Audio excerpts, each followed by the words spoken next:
morning, I am asked to tell you when you speak today to speak directly into the microphone because of these acoustics in this big room. And down, pull it down like I have it. And I want you to know also that Mayor Demings this morning is in surgery. And so when you have a moment, please send a prayer or good vibes or whatever we're hoping for a successful outcome. And I will turn the agenda over to my co-chair, Mr. Moreton. Good morning, friends. Let us rise for the Pledge of Allegiance, please.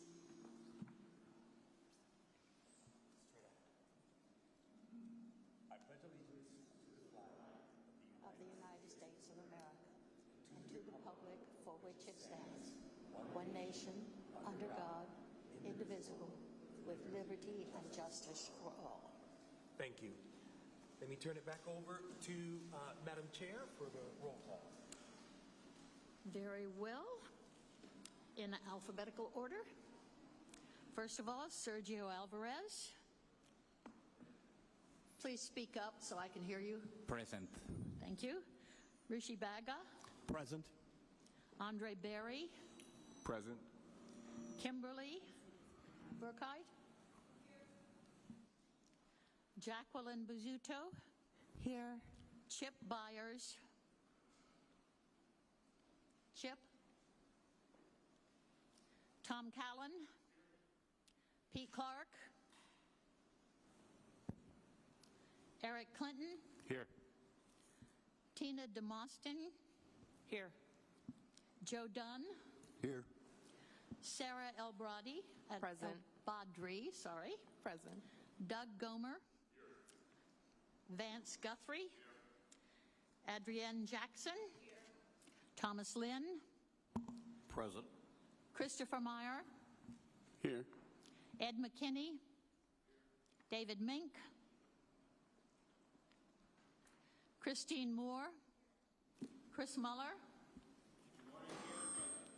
Thank you. Arnaldo Alvarez. Good morning. Here. Tico Perez. Thrilled to be here, Madam Chair. Michael Poole. Fred Robinson. Present. Michael Santos. Present. Paul Shelton. Present. Robert Smith. Stephen Smith. Present. Present. Bill Vaughn. Present. Ella Wood. Present. Thank you very much. I believe that we will have that accurately presented, and anyone who comes in late should be asked to speak to Roseanne.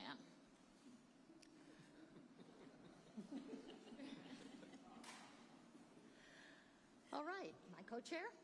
Good morning, and with that, let's go to the approval of the minutes. We'll move forward with approving the minutes for July 21st, TDT Citizen Advisory Task Force. But first, do we have any changes to the minutes? I'd like to propose a little bit of tweaking to the minutes, if that's okay. Please. First, it's Kim Burkheit here, and I want to apologize and accept some responsibility for the confusion over how we took action last time. And I always think that the simplest solutions are the best. So what I'd like to propose on page 3, under the paragraph that starts with "a motion was made," at the end of that paragraph, I'd like to suggest that we add a sentence that says, "This action was later reconsidered as detailed subsequently." And then we can leave the rest of it alone, I think, even though I would, if I were responsible for the minutes, I'd want to tweak page 4 a bit also, but that gets kind of complicated. So should I make a motion to add that to that paragraph? Yes, thank you for bringing that down to a succinct statement for revision. If you want to make a motion, we'll see if we have a second. Yes, I'd like to make a motion to add the following language to the paragraph on page 3 that starts with "a motion was made by Tom Callan." that language to be added is this action was later reconsidered as detailed subsequently. Do I have a second? I'll second. Okay. All in favor? Aye. Any opposed, like sign? Okay, motion passes. Now for the approval of the minutes as amended, do I have a motion to approve the minutes? Wonderful. And a second? Thank you. Thank you very much. All in favor, say aye. Aye. Any opposed? Any discussion on these minutes? If none, let us move on. I'll hand it back over to my co-chair, Mayor Chapin. Today we have a series of presentations from those who have submitted interest indicator applications. And for our first presentation, we will hear from Vicki Landon, who's the administrator of the Orange County Arts and Cultural Affairs Office, to present on the TDT Application Review Committee. Ms. Landon will have 15 minutes, and then we will open the floor for questions. Thank you, Ms. Landon. You're recognized. Thank you. Thank you, co-chairs. Thank you, task force, for giving so much of your time here this morning in service of this community. For those of you I don't know, my name is Vicki Landon, and I get to serve as the administrator for Orange County's Office of Arts and Cultural Affairs. In addition to facilitating all of the county's public art programming, the Arts and Cultural Affairs Office also facilitates a number of funding programs, two of which I'm here to speak to you about this morning. So we'll kick things off first with the TDT Citizens Advisory Task Force, henceforth lovingly referred to as TDT ARC.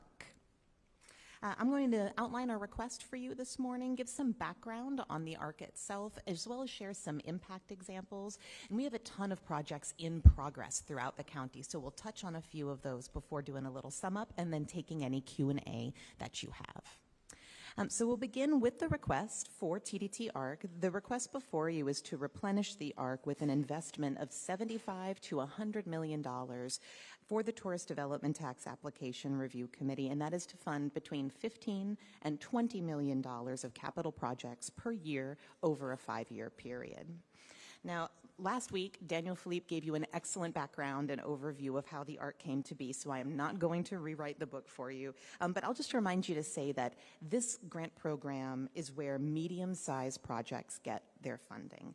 Those that are substantial enough to exceed the Arts and Cultural Affairs Cultural Facilities Grant Program but haven't quite met the 20 million threshold for this body come through the TDT ARC grant process. So this is an application review process that's for capital projects and for events. The applicant has to be a TDT eligible project, so we're in that auditorium and museum space. Now it's really important to understand the relationship between the ARC, the TDC, and the BCC, and so to put it as succinctly as possible, the ARC evaluates the applications. The TDC, the Tourist Development Council, recommends the funding of those applications to the Board of County Commissioners, who of course have final authority and approval over any approved project. The grants for ARC have to exceed $2 million, and to date, our largest grant project awards have been $15 million. And again, there's currently no other funding mechanism for projects of this size. The Arts and Cultural Affairs Cultural Facilities grants range between $15,000 and $2 million.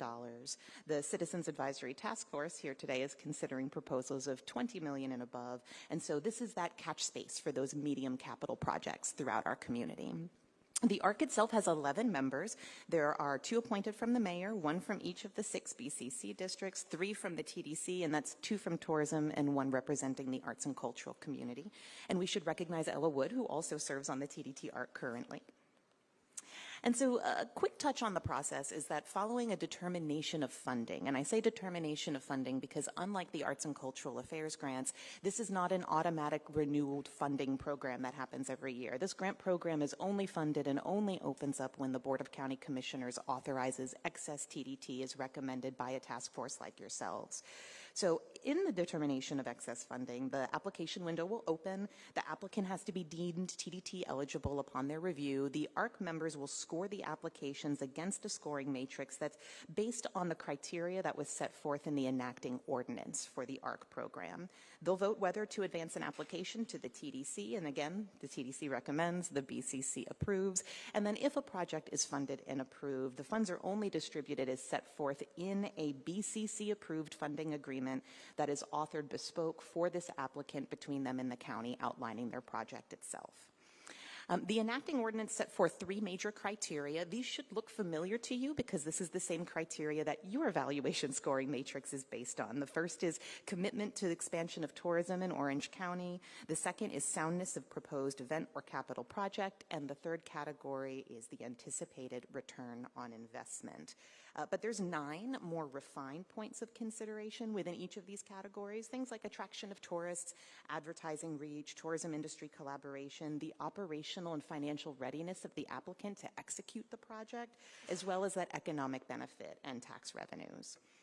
So after 2 inaugural grants to the Orlando Ballet and One Pulse, the first application window opened in 2018. That was funded with an allocation of $8 million per year over a 5-year period. And that window funded the projects that you see here: the Orlando Science Center, the Philharmonic Plaza Building, the Holocaust Center, the Winter Park Events Center, and the Orange County Regional History Center. And now from 2020 to 2024, $5 million per fiscal year was budgeted, but due to the pandemic, there were no excess funds available, and so no grant making was done. But in 2024 through 2028, $15 million per year was budgeted and awarded to the projects that you see here. I want to note that there was not enough funding available in this window to fund all of the requests that came through and were desired to be funded by ARC. So these bottom 3 that you see here received only a partial grant award based on what their request was. I should also note that many of you have heard about the annual $5 million per year held back from the Visit Orlando budget for this grant program.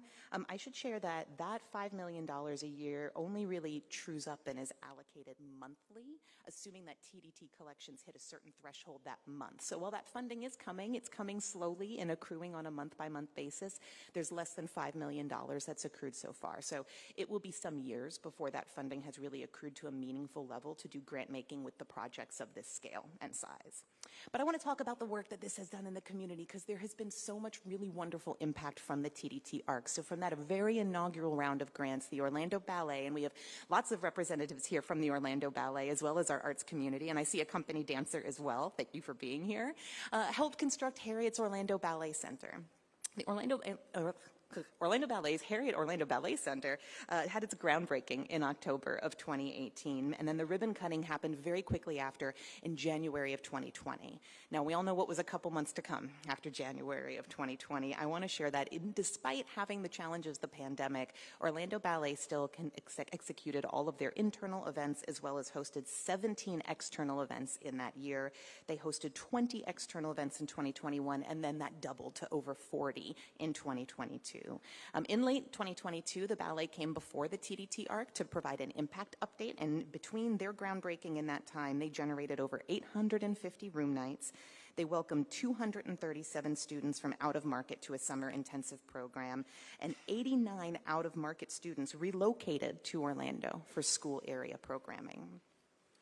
In that first big 2018 round, I'd like to talk about the Orlando Science Center's Life exhibit. This was a groundbreaking event that happened in 2022. It opened in April 2024 and represents the largest exhibit ever created by the museum. There are 3 distinct ecosystems that are here: the rainforest, the ocean, and the swamp. It also represents matching private funds. It was the largest private gift given to the Orlando Science Center to date, and their attendance jumped 16% in the first full year after completion of this Life exhibit.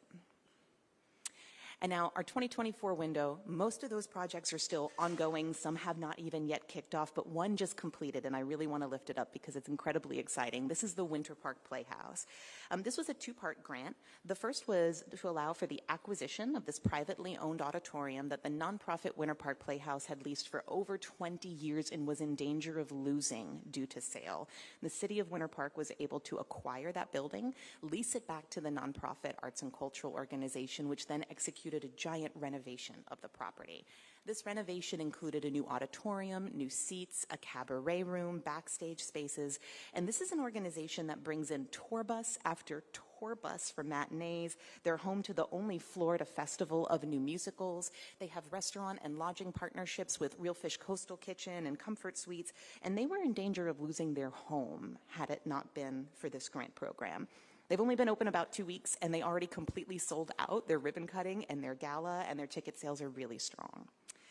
10 other projects are currently in progress from the 2024 window. I'm not going to go through all 10 of them. I'm just going to show you a few highlights. We have, of course, the City of Apopka for amphitheater and ball field space. We have the Four Roots Foundation for their event center, the Orlando Science Center to enclose their terrace. In Winter Park, we have the soon-to-be-coming Rollins Museum of Art, and out in Winter Garden, the Winter Garden Art Museum. And so, in summary, this is where these medium-sized projects get this funding that have such important impact on our community. Those that are substantial enough to be too big for the Arts and Cultural Affairs grants, but don't meet this $20 million threshold that's here before this task force today. We have had several years of really thoughtfully considered applications with this funding that gets reviewed by the ARC, the TDC, and the BCC. Our ARC members serve from varied backgrounds from all throughout the county, and we have a really tested application process and scoring matrix. It's the same one that y'all are using. An additional funding investment of $75 to $100 million would allow, over a 5-year period, for the opening of an ARC window to support projects that have a cap of $15 to $20 million a year for that 5 years. So I'll throw the request up back here as just a refresher so you have it, that investment of $75 million to $100 million for the Tourist Development Tax Application Review Committee grant program to fund $15 to $20 million of capital projects per year over a 5-year period. And with that, I'd like to say thank you and take any questions that you have. Any questions for Ms. Landon? Yes. Thank you, Madam Chair. Quick question. I may have missed it in some of the materials, but what was it? What were we funded? What was ARC funded as? At what levels in the last task force? The last. Thank you for that question. Can you all hear me? Test, test, 1, 2. Test, test. We can't hear you, Vicki. Test, test. I don't have a button. Gentlemen, I don't have a button to turn the mic on, but, oh, there we go. There we go. Thank you for the question. In the last task force, the recommendation was made for $75 million over a 5-year period, so it was $15 million per year, and that funding went with one application window, and we received more requests than what was even allocated there.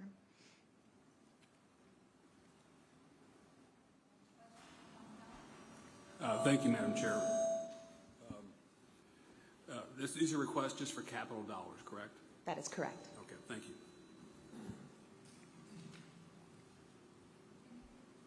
Can you please give us the question again directly into the microphone? The question was this restricted only for capital projects? And the answer is yes. I have a question. Yes, Kim. As far as determining the ask for the 75 to 100 million, it sounds like you could easily exceed that in the applications and the requests that you get. Was there a reason that you chose those numbers instead of a higher number? Oh, thank you. Thank you for that question.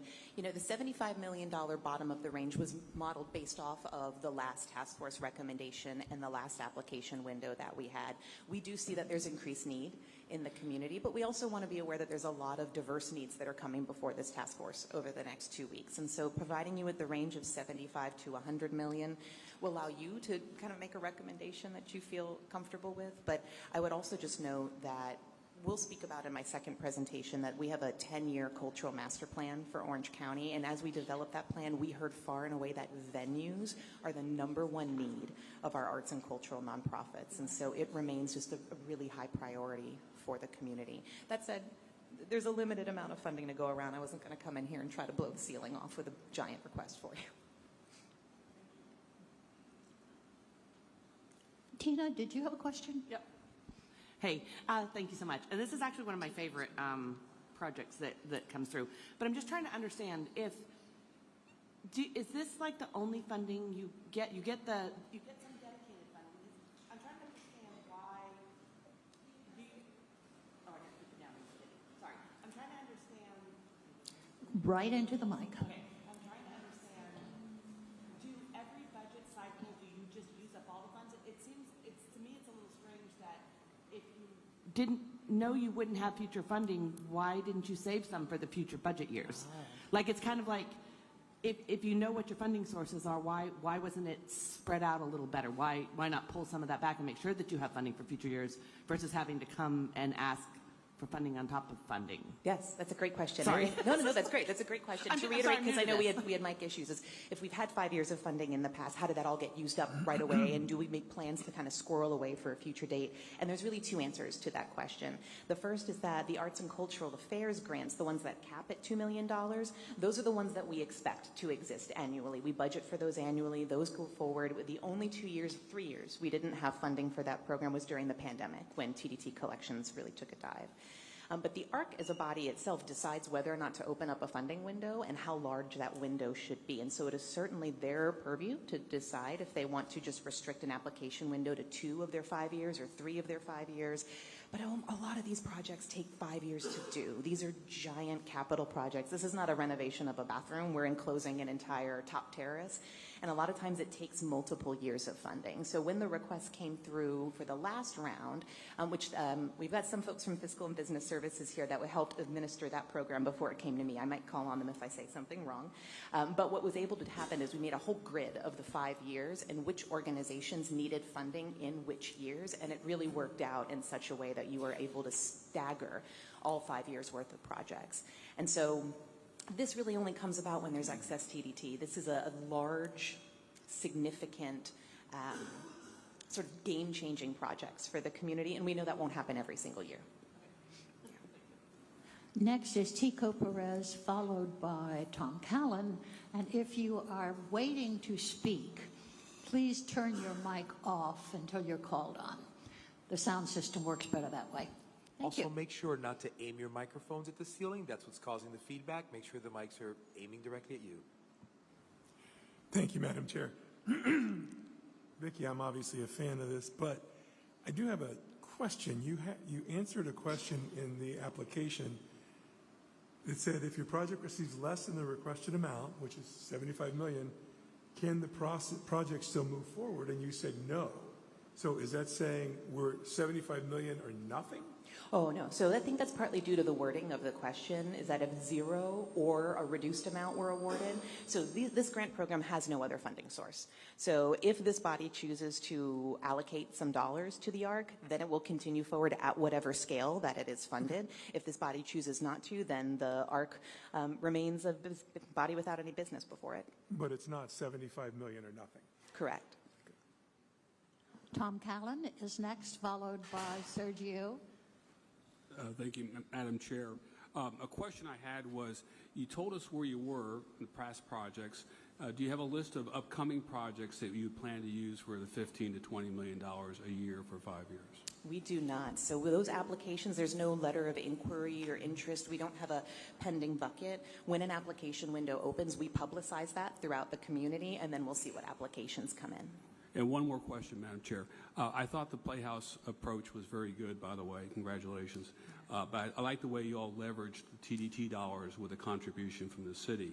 So going forward, do you see this as a way of leveraging TDT dollars so that private donations or other sources of revenue come in to match it? Absolutely. And I think when you look at the projects that were funded through the most recent 2024 window, a ton of them have private dollars, that the ARC allocation was not the entire sum of the project. And that's something that when the ARC is reviewing the applications for the operational readiness, the financial readiness, they're looking at community buy-in as a part of how they score that as well. Thank you. Sergio, followed by Chris. Sorry, this may be obvious question, but I am wondering if if the ARC, when they're doing the eligibility review, if you consider whether all these facilities are publicly owned and operated, or if they're publicly owned and operated by a 501c3 organization. Yes, so the question is regarding the TDT eligibility for the facilities, whether they're public, privately owned, auditoriums, museums, and then Whitney Evers from the County Attorney's Office serves in that legal capacity as the advising to ARC to let us know which projects are eligible. I am not a lawyer. Chris Meyer. Yes, thank you, Madam Chair. Just a quick question on the ARC. Say, for example, we were to recommend funding at $75 million. It's expired or burned through it in a year or two. The ARC can at any point go before the TDC and make an additional funding request, correct? Or is it? I believe at any time. I do not believe there's a process for that, but I would defer to the county attorney's office on procedure for that.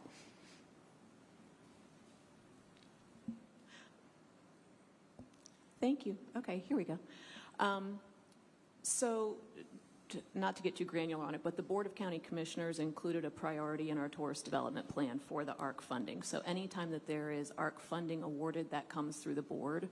And this last funding window, the board decided over a 5-year period, we're going to award this $75 million, meaning no more than $15 million each year. So the ARC itself does not have the authority to come forward and ask for that money. It's the board that would make that determination. Chris Muller, followed by Ella Wood. Okay, great. Thank you. Now, I heard you say earlier the $5 million is accruing. Is that above and beyond the request of $15 million and $20 million once it accrues? Yes, thank you for that question. The $5 million per year from the Visit Orlando budget holdback is accruing in addition to what this request would be. So the request could be larger. And then, well, that's already accruing right now. And then, do you have any statistics on room night generation and taxes that it's accrued from like a TDT purpose? That's a great question. We don't have anything yet from the 2024 window. So many of those projects are still kicking off and accruing. The 2018 window, some of those projects are actually also still in progress.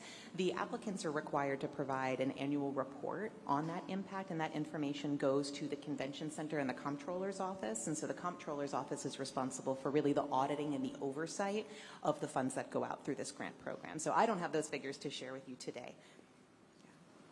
Ella Wood, followed by Christine Moore. Thank you. I'm relatively new to ARC, so it's not log rolling for me to say that ARC has done really great work in the last couple of funding cycles. I had a related question about, you have some mention in your excellent presentation about some of these reports back to ARC. And I think that's one thing that this task force doesn't have the benefit of, having this long-term view and being able to look back at the commitments that projects made that we use to evaluate them on these matrices. Would you say a little bit more about what information does the county collect on the things that ARC projects are evaluated on this matrix? And do you mean, forgive me, at the time of application? No, in years as it's, I know the projects are audited, but what information do you collect about, things like matching funds, comparing matching funds, commitments about room stays, things like that, to the information presented in the applications? Great. So after the grants are awarded, the management of the grant payments themselves is overseen by the Convention Center, as well as in partnership with the Comptroller's Office. So the applicants have to submit requisition packets and invoices to show that the project is moving along, to be then reimbursed for those. And then the Comptroller's Office at any time can request any scope of audit. And so while there is not a standard form that someone might fill out, the applicants have to be prepared at any time to present all of their records, turn all of their information over. So I think the answer to that is we can get any of that information that we'd like. We just have to be willing to ask for it. Christine Moore, and I think this must be the last question for this period, but Vicki's going to stay at the podium. So if you can save your questions, we'll try and stay on task. Christine. Yes, thank you. Vicki, I appreciate those last answers. Just to drill down a little bit more on reporting that comes back, is there any mechanism in place to measure the economic development of these projects long-term so it aids this board in picking projects that will have the biggest impact financially on the well-being of our residents? Oh, that's a great question. Thank you for that. That responsibility lies on each individual applicant to report those figures back to us. We don't have an internal body that we are not in the business of evaluating internally as the staff what the impact of those projects are. So that has to be the information that's submitted to the county at our request by the applicant after their project is completed. For some of them, like the arts groups don't often have the funding to secure a big outside consultant firm to tell them what their economic impact is. What they can do in that case is rely on the proven research studies we have. In my next presentation, I talk a lot about the Americans for the Arts and Economic Prosperity Study. That gives us a lot of good data on the economic impact to a community of our size, given the budget size of a project and the attendance figures of a project. We can calculate that. It might be a little different when you look at something like a ball field or an event center. So because each one of these projects is in such a different specific sector, it's really hard to have that sort of one-size-fits-all evaluation, which is why we rely on them to use their own industry-specific benchmarks and information when they calculate that. It's always interesting to see how much the TDT investments then prompt philanthropic investments, as is the case in the Winter Park Playhouse just the other day. I'm going to turn it over to my co-chair. Thank you, Ms. Landon. Excellent presentation. We'll ask you to stay at the podium to now present the requests of the Arts and Cultural Affairs Office. All right. Thank you, Chair. Yeah, you're all not done with me yet, I'm sorry to say. So I am here, of course, with two represented requests for you this morning. The second is for the funding for the Arts and Cultural Affairs grants programs. And so like the last one, let's do a little rundown on what the presentation's going to be. There we are. We'll start off with the request, and I'll give you some background. This one's have a little bit more detail because there are a series of different grant programs as opposed to just one that is funded through this request. We'll talk about the economic impact of the arts sector as a whole before touching on the Canvas Cultural Plan, so you can see how this request fits into a 10-year plan for arts and culture in Orange County. We'll touch on the new proposed marketing subsidy grant program, and then I'm going to connect everything to those 3 rubric criteria for you before we do a sum up. And so first, we're going to start off with the request. You might remember from Danielle's presentation last week that Arts and Cultural Affairs currently receives 5% of the first 4 cents of the TDT collections, and the request for you to consider today is an increase to either 6 or 7%. Now, based on fiscal year 27 figures, that's what this would look like. You can see our current funding here on the left, and then the 2 options for proposed on the right. You remember this graphic from last week from the comptroller's presentation? Here's arts and culture right here. We are the 5th priority in the plan after the Convention Center, Visit Orlando, and Operations and Capital. But how did we get there? I like to tell this story a lot, so if you'll indulge me. In October of 2000, former Chairman Mel Martinez and Commissioner Homer Hardage conveyed the Orange County Arts and Cultural Affairs Task Force, a group not unlike yourselves. It was made up of folks like Harvey Massey, Catherine Seidel, David Odahowski, Harris Rosen. After months of research, deliberations, listening, community sessions, the recommendation that followed in 2001 was to establish the Arts and Cultural Affairs Advisory Council and the funding source, which at that time was 3% of the first 4 cents. In 2023, this last task force voted to increase that funding to 5% of the first 4 cents, which is where we are today. In 2002, we had our inaugural grant awards, which came to be known as the Cultural Tourism Grant Program. There were just 4 recipients, and it was just under $500,000. And in the past 25 years, we have grown that program. This year, we will be awarding 39 different cultural tourism grants for a total of $5.1 million. This is small, but this is just meant to represent to you, where are those dollars going? Where are those 39 grantees, many of whom are represented here in the room today? If you're my arts friends, will you give a little wave? Because I see we've got a ton of you here from the community. Thank you. And so where does this funding come from? We have this 5% of the first 4 cents that I have mentioned. The plan also lays out a fixed amount of TDT of $2.5 million annually. Additionally, we receive $1 per capita from the general fund. So if you're an Orange County homeowner, thank you for your $1 a year. It really helps impact arts and culture. All in total, that's a sum of about $16.8 million in the coming year that we'll be able to invest into the arts and cultural nonprofit community. Where does it go? It goes out in 5 different grant programs. I'm not diving into detail like I did with ARC on each one of these 5, but just to explain at a high level for y'all, the first is our Cultural Tourism Grant Program. That's our flagship grant program that was started in 2001. It's a programming grant for events that are marketed to tourists. We have a Cultural Facilities Capital Grant Program. Those are for requests of $15,000 to $2 million for auditoriums and museums.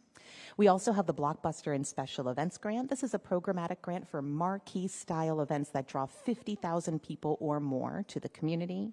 And then funded through the TDT and General Fund both, we have a venue subsidy program to make it more affordable for our arts and cultural community to rent spaces to do their events, as well as support of United Arts of Central Florida's grant programs. We have walked alongside United Arts of Central Florida as our fiscal agent and local arts agency partner for all 25 years of our existence. And I know we have Jennifer Evans, who is the president and CEO from United Arts, here in the room as well.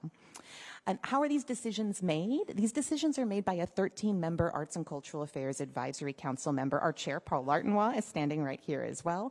This includes representation from each district, from TDC, from UCF, the City of Orlando, as well as United Arts of Central Florida. So it's not Vicki making the funding decisions on these. It's a community volunteer-led board.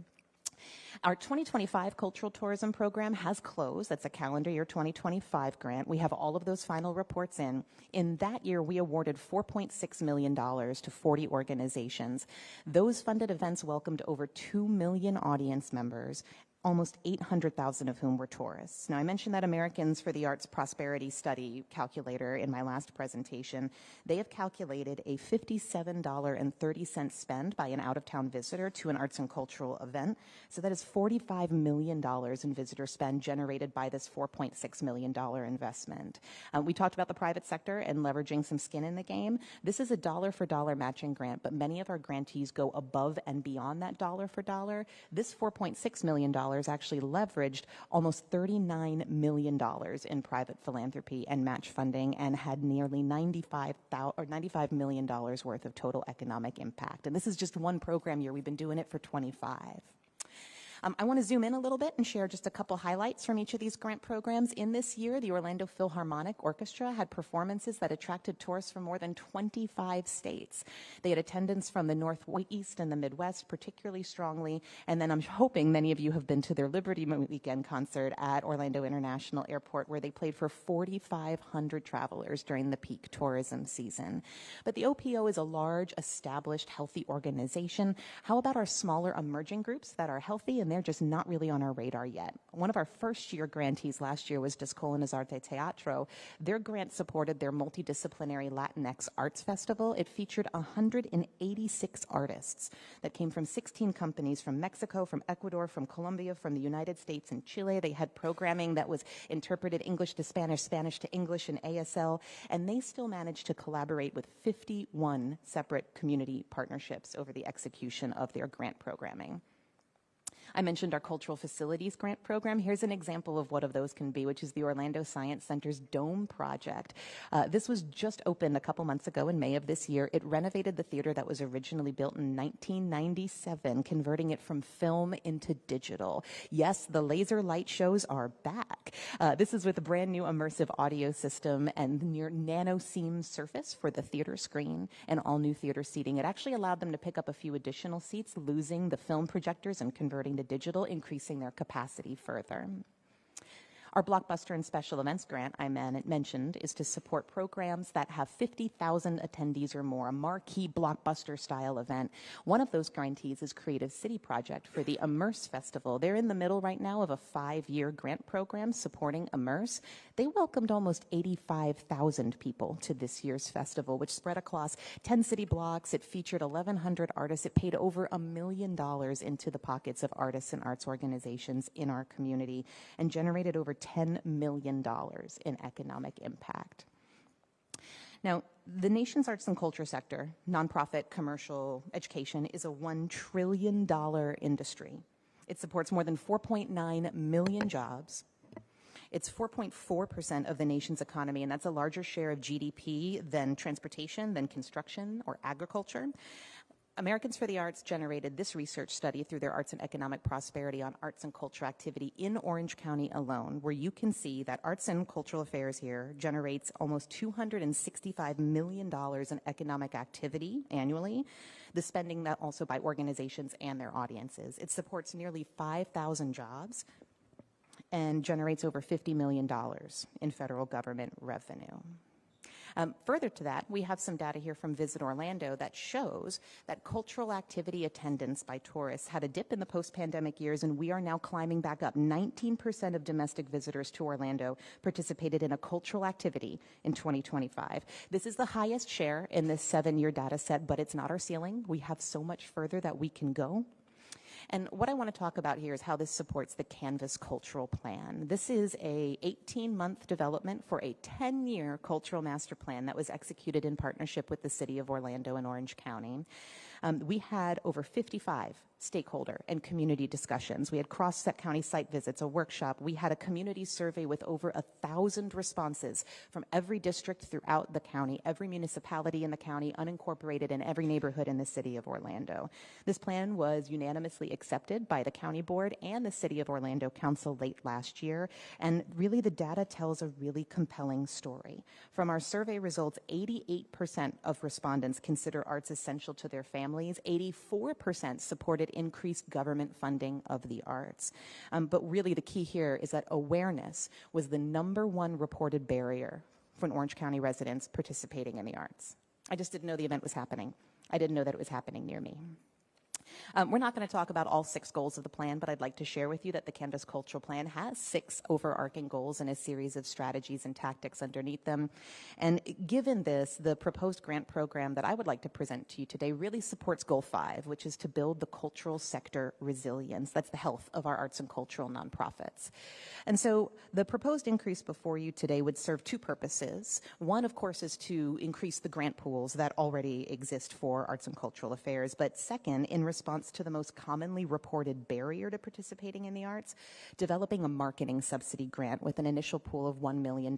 This would be an annual grant program open to Orange County arts and cultural nonprofit organizations and modeled after the venue subsidy grant program. It would subsidize the purchases of out-of-area advertising spend by arts and cultural organizations, allowing them to increase their marketing budgets and their impact. And for those organizations that don't have the capacity to be advertising out of area, help them sort of build that ability to do so. It supports 3 different strategies under the Canvas Cultural Plan, which is building organizational capacity, increasing support for the organizations, as well as building arts and cultural organizations' capacity for tourism. As we come in closer to a close here, I'd like to say that arts drive tourism. 42% of our arts attendees live outside of Orange County. Arts travelers are ideal tourists. We know they stay longer, they spend more, and arts, cultural heritage, and history drive over 2/3 of all tourism in the United States. Americans for the Arts found that 35 million adults say that a specific art, cultural, or heritage event or activity influenced their choice of destination when making their travel plans. As it relates to Project Soundness, Arts and Cultural Affairs has a 25-year history of grant making with United Arts as our fiscal agent. And actually the founder and my predecessor in this role, Terry Olson, is right here as well, who started this work in 2001. But the oversight is also provided by that volunteer citizen advisory council, and the county investment leverages substantial private match dollars from philanthropy. The needle's moving, but increased investment will help us continue the process to achieve what we need to do based on the Canvas plan. And as far as the ROI is concerned, we know that Arts and Economic Prosperity Study illustrates how vital arts and culture are to our economy. We know that high-wage employers really prioritize arts and culture in their communities when choosing where to locate their businesses. The average local attendee spend to an arts and cultural event is $44.60, and that is beyond ticketing. That's things like meals, parking, lodging, impacting our local business community. And out-of-town visitors average $57.30, really driving local sales and growth. And so given all of that, I'd like to just close that state and federal funding is really volatile for arts and culture right now. Our arts sector and their expenses continue to grow. More arts awareness is a really primary need that's identified in the Canvas Cultural Plan, and an increase of TDT funding to that 6 or 7% of the first 4 cents will allow us to meet that need. So I have the request up here again before you. I'll go back to it so you have it to consider, but I want to lift up the community and say on behalf of all of these organizations, thank you very much for your service and your consideration. I'm happy to take your questions. Vicki, great job. Thank you for that presentation. Let's open up the floor for questions now. Any questions for Ms. Landon?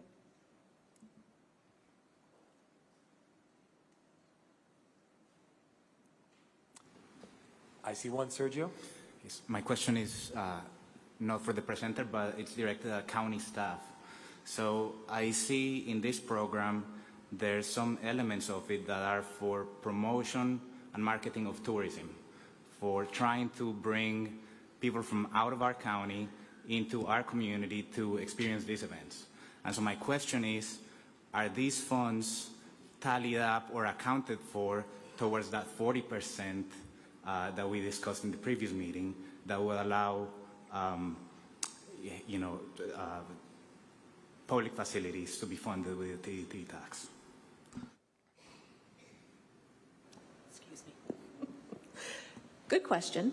The 40% for promotion of tourism is mainly from Visit Orlando, but the portion of this program that goes just towards promotion, and to be clear, there are various portions within the programs that Vicki talked about. Some of it is promotion of tourism, some of it is facilities grants, some of that money comes from general funds, so it's not TDT at all. So her programs are sort of a mix of those things, but there is a portion of it that certainly would be going towards that promotion of tourism. Thank you, and thank you for that answer, Whitney. Tina, I see you have a question. I guess I'm on. Okay, good. And I guess maybe this question is more for, I'm not sure if it's the county or our fiscal folks, but if this were to be increased, who are we taking funds away from? Because I feel like from what we learned in our training initially, all the funds had been committed already. We're already overcommitted. So who would this be taking funds from, or which bucket? So again, remember that what you're all being asked to look at is the unallocated TDT going forward. So you're not taking money from anyone at this point. This is simply this group recommending to the board which projects you think the board should look at for the unallocated TDT moving forward. But it's saying that it's increasing the bucket, or taking. But this is for, it'll go for multiple years, so. So ultimately, if this were approved, if you all recommended this and it were approved by the board would need to modify the tourist development plan so that this priority gets changed to reflect the appropriate amount of funding. And that is just money that then becomes allocated to these programs going forward. So I suppose if you want to frame it in terms of who are you taking money away from, it would be maybe from somebody else that's asking for money in this program that you all decide not to recommend, or maybe you decide to make a recommendation for a lower amount to them or something like that. Okay. But as of right now, I was thinking it was a dedicated source, so that's why I was concerned. Say that again? I was thinking that request is for a dedicated source. So. It is. It is. And are we only dedicating the 4 to 6 for 4 to 5 years, or are we making a recommendation to change this forever? The way the tourist development plan is written right now is that the funding for arts and cultural affairs is a dedicated source until the board chooses to change it. It's not like ARC, where ARC is a fiscal year funding window. This would be in perpetuity or until the board decides to change it. Okay, thank you. Great questions. Thank you, Tina. Any other questions? Yes. Thank you, Mr. Chair. This is for the on question to you, Vicki. You mentioned that the request includes $1 million a year, I guess, to assist the marketing of these smaller organizations. Yes. Okay. And I know Visit Orlando is charged with marketing Central Florida. Do they currently provide any marketing for these small organizations that are you aware of? No, not as a gift. My understanding is that there are some community conversations starting about the arts and cultural community, maybe establishing a co-op with Visit Orlando to help come in together and collectively purchase some ads. But Visit Orlando does not philanthropically gift advertising or anything of that kind. I will say Visit Orlando has done a ton of work supporting cultural tourism initiatives at United Arts of Central Florida, as well as showcasing arts and culture on the Magical Dining website, but there's no dollar grant program that I'm aware of. Thank you. Thank you. Any other questions for Vicki? Michael, I see you. Yeah. Please. Vicki, I'm noticing on slide 17 on research and planning, if you go back, I'm seeing that we were obviously pandemic 2020 and 2021, those numbers are out, percentages, but I see that we were in a downward trend. So, but I'm also seeing from 24 to 25, we went up almost 5%. What do you guys do? Yes, I'm so glad. Thank you for mentioning that. And so we have Jennifer Evans here from United Arts of Central Florida that may wish to speak a little bit more detail about the cultural tourism programming that's happening. This is a really intentional effort to wrap a bow around the arts and culture that's already existing here. We don't really need more events. If you check on any given day, there's a ton of events you can attend. We need more awareness around them. And so they've been able to launch artsinorlando.com, which is a community-wide calendar. It is the primary branding and marketing asset that's being pushed out of area in partnership with hotel and hospitality and tourism partners. partners to really provide packaging around. So knowing that we have something like a couple dozen festivals that all happen in January and February every year, so marketing a hashtag festival mode to bring that branding to the activity that already exists. So this is really exciting because this is just 1 year, and I am really excited to see where it continues to go. We know that arts drive tourism, and I don't think that we have historically lifted it up enough to let it shine in the way that it can. Thank you. Thank you. Thank you for that question. Any others?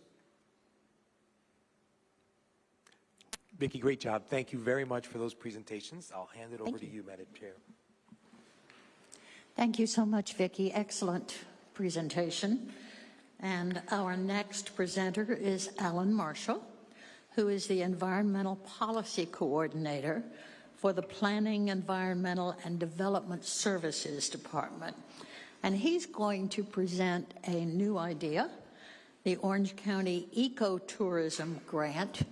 It is not widely understood on the public side that inland lakes, which we have more of than anybody probably, is a permitted use under the TDT statute. And so, Mr. Marshall, you are recognized. Thank you, Madam Co-Chair. And members, good morning. Thank you very much for the introduction. Can you speak directly into the microphone, please? I can. There we go. I just have to get closer to it. So thank you, Madam Chair and task force members. Again, my name is Alan Marshall. I'm the Environmental Policy Coordinator for the county. And so first you heard from the artists, and now you're going to hear from the scientists with the county. So there's a little bit of a difference here in this presentation. You know, Vicki Landon's program is a mature program, and there's a lot of data, a lot of information there, but we're going to shift into more of an inspirational and aspirational mode here in this presentation. You'll notice it's significantly different. It's meant to inspire. So we are, I'm going to work on this with you. I'm going to game show this with you. So we are, oops, back it up. So we have our Ecotourism Grant Program. Our responsibility here is expanding visitor experience. This microphone's going to get me. Expanding visitor experience through nature-based tourism. And our opportunity here, so Orange County welcomes more than 75 million visitors per year. We have a long history of record-breaking tourism. This is not a one-year thing. We break tourism records almost every year. And it's anchored on those theme park experiences. We have multiple theme parks. Everyone comes from around the world to experience those. And that does, having those people come in provides additional opportunities for the county. Thank you for turning that up. And the nature-based tourism opportunity is the one that has arisen that we really want to talk about here today. So the key message there is we're popular. We're one of the world's leading tourism destinations. And this new opportunity isn't replacing what we have, it's expanding it. So nature-based tourism is growing. Wildlife recreation generates over $9 billion annually in Florida. Visitors are increasingly seeking authentic outdoor experiences. This is actually my family, my wife, and a couple of my kids out there hiking over the weekend.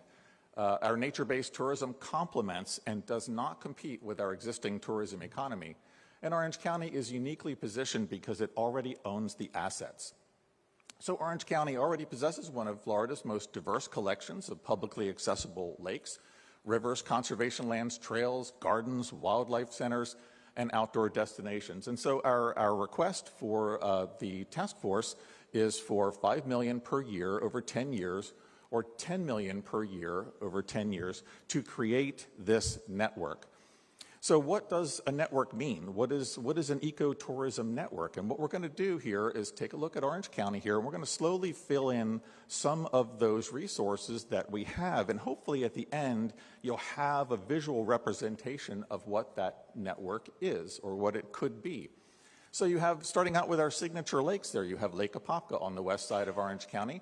You have the Butler chain of lakes just to the south. You have the Winter Park chain of lakes in a more urban environment. You have the Conway chain of lakes in a more historic urban environment of the county.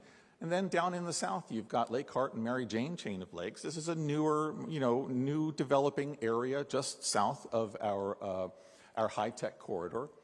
Then moving on to our signature rivers. You've got the northern flowing St. Johns River, the eastern boundary of Orange County. You've got the Econ-Lakahatchee River, and let's throw the Little Econ in there as well, flowing from the north, from south to north. You have Shingle Creek, just west of downtown. Orange County has gone through a 2-year study of this creek and the entire basin there. This flows south all the way to the Everglades. Very, very unique and very special area within the county. You've got the Wekiva River. We all know the Wekiva River up in the northwest part of the county. So let's talk about our Wekiva Springs State Parks. So some of the popular larger, more major parks there, and Rock Springs run. You've got our wildlife management area. So going back out again to the east end of the county, you've got Seminole Ranch and Tosahatchee. I've hiked all through those properties over the years. They're beautiful hiking, and it's usually just me out there. They're very, very underused. Green Place properties. The county has put tremendous resources, and especially this board in the last 8 years, putting $100 million into the acquisition of current and future Green Place properties. So starting on the east there, you see Savage Christmas Creek. Up on the north side, you've got Econ Sandhills, you've got Ken Bosserman, Pine Lily, Crosby Island Marsh, Eagles Roost, wrapping around to Johns Lake, and then up into District 2, you've got Sand Hills, Green Eye, and Lake Lucy. These are just the Green Place properties that are currently open to the public. We have a lot more lands that are on schedule to be opened up in the future. You've got a section of the Florida National Scenic Trail. This is a very, very unique opportunity. The National Scenic Trail starts in Big Cypress in the south of Florida, goes up through the center, kind of splits around the urban area, comes back together, ultimately goes to Pensacola. It's a desire of mine someday to hike that whole section. You have destination preserves here. Starting on the east, Charles Bronson State Forest. You've got Hal Scott Preserve, Split Oak Forest, Tibbet Butler Preserve, Oakland Nature Preserve. We have destination wildlife centers. Orange Audubon Center, the Audubon Center Birds of Prey in Maitland, and then in the south there, Back to Nature, which is actually a rehab facility that's tucked into one of our county Green Place properties. We have destination gardens, Nearling Gardens, Mead Gardens, Harry P. Lew, and Kraft Azalea.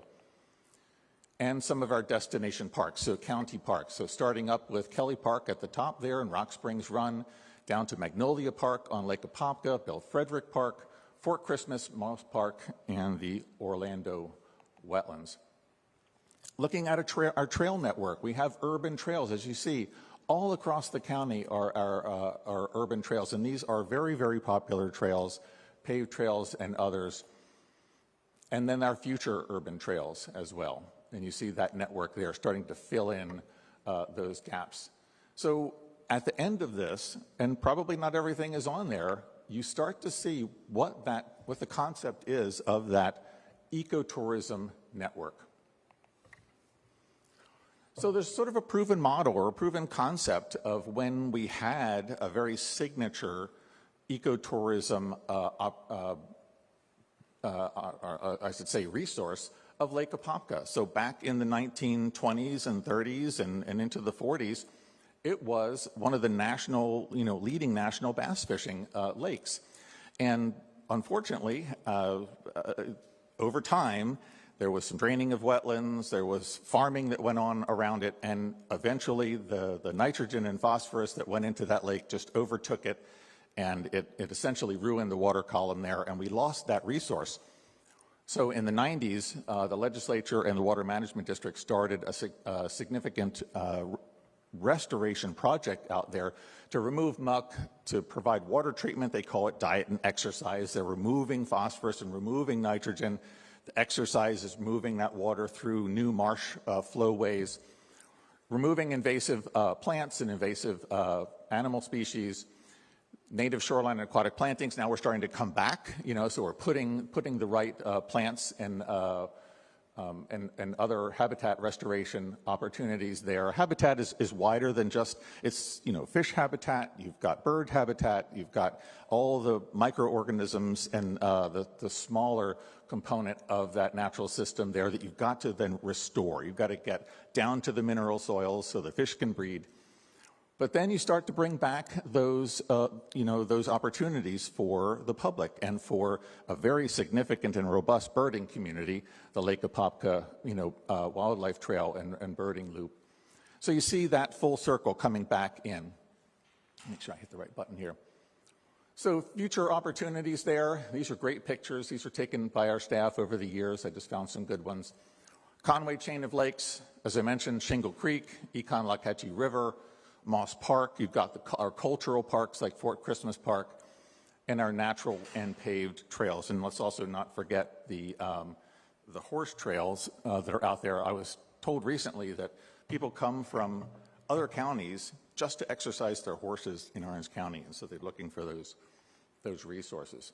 So just to give you a quick run through of how that program works, it's my daughter Tori with a scrub jay that landed on her.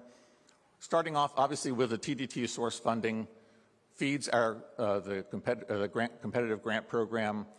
Applications would be submitted in. The advisory committee would then review those. This is obviously simplistic, but we have a good model. Our arts program is showing us what that model would be.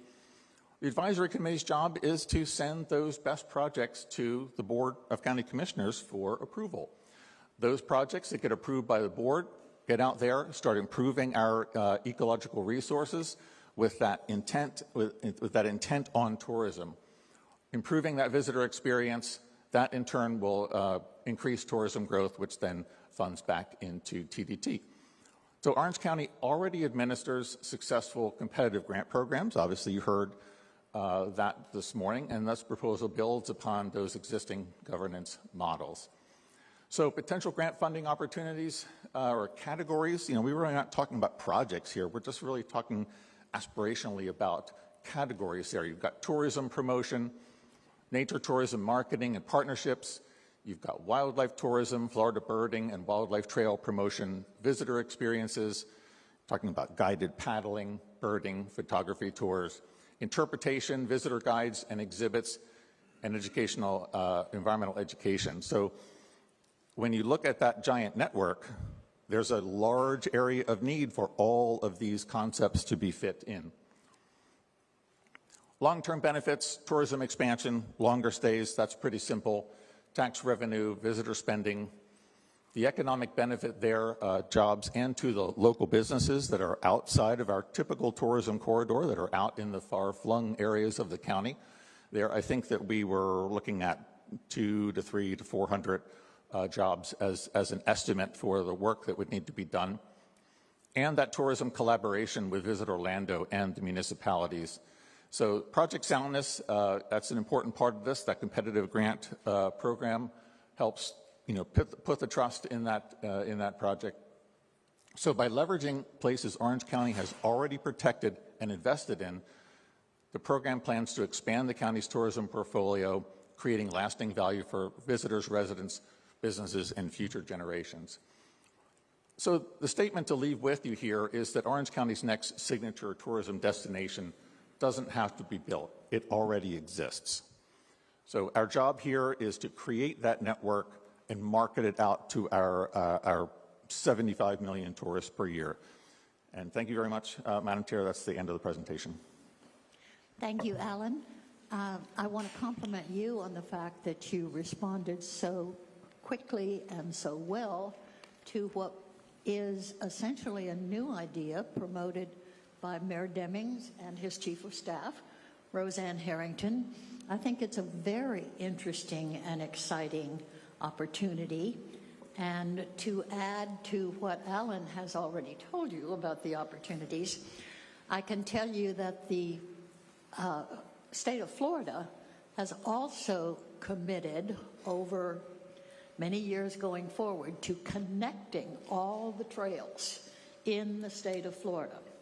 I served on the Greenways and Trails Commission for a while. The first of those is, of course, the Central Florida Trail that's going to connect the Atlantic and the Gulf. So these opportunities have been proven in states like Minnesota and Wisconsin, where people travel from all over the world to use a connected trail system that they can enjoy for days or weeks at a time.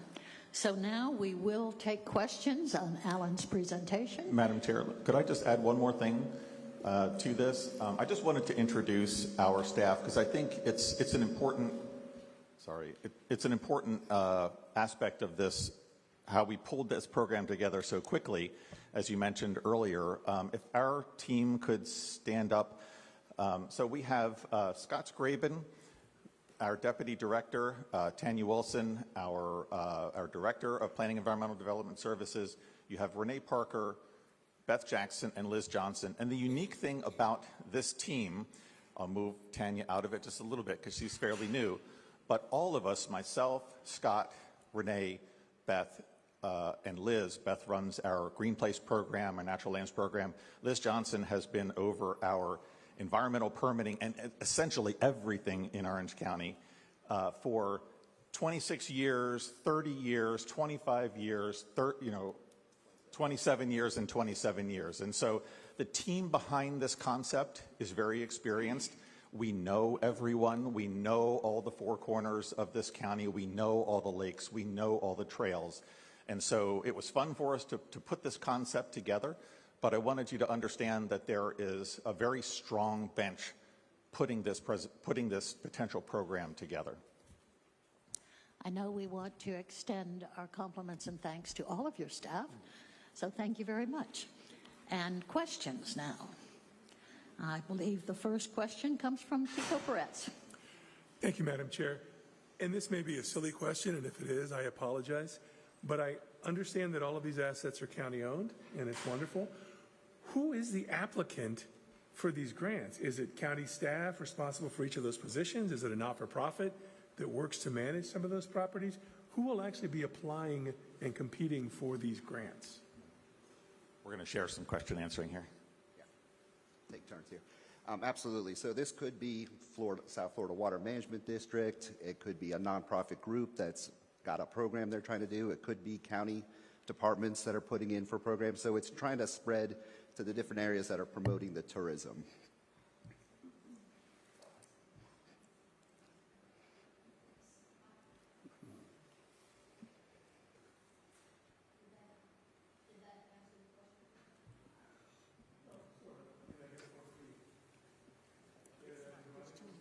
There are too many mics on. After Tico is Christopher Meyer and Vance Guthrie. So, I'm sorry, what? Scott.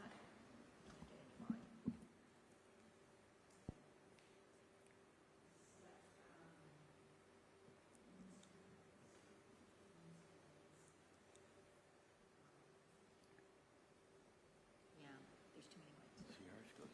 There are, again, too many mics on. Turn your mic off. They should go red. Okay.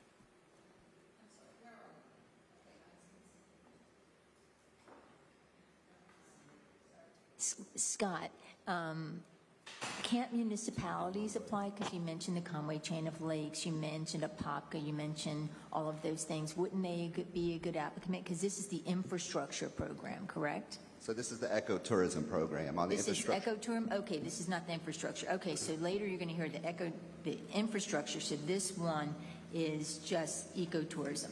Thank you. Okay. There you go. Thank you, Scott. Chris Meyer, Yeah. Thank you, followed Madam. by Sergio.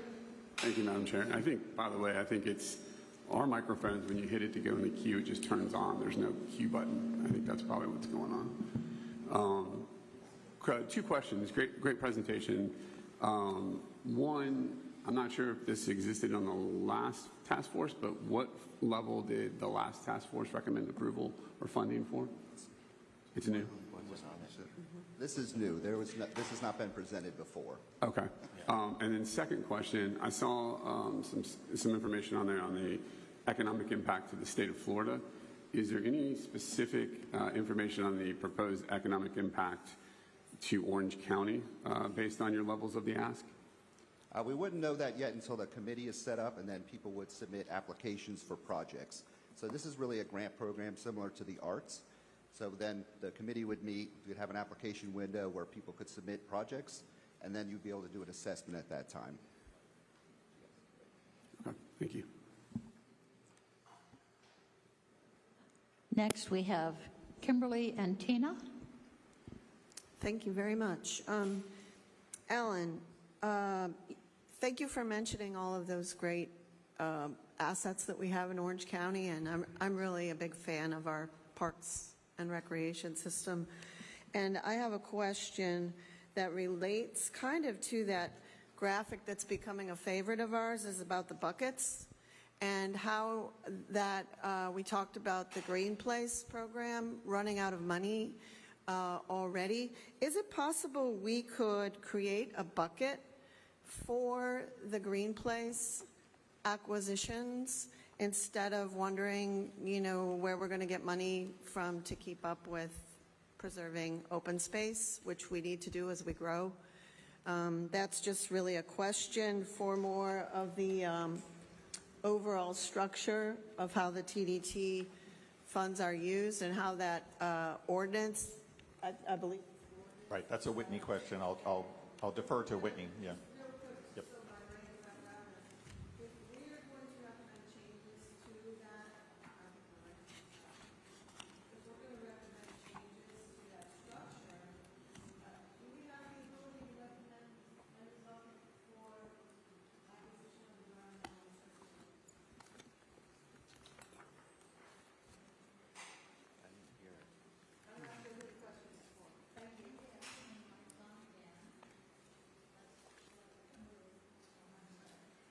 Let's let Whitney have the mic.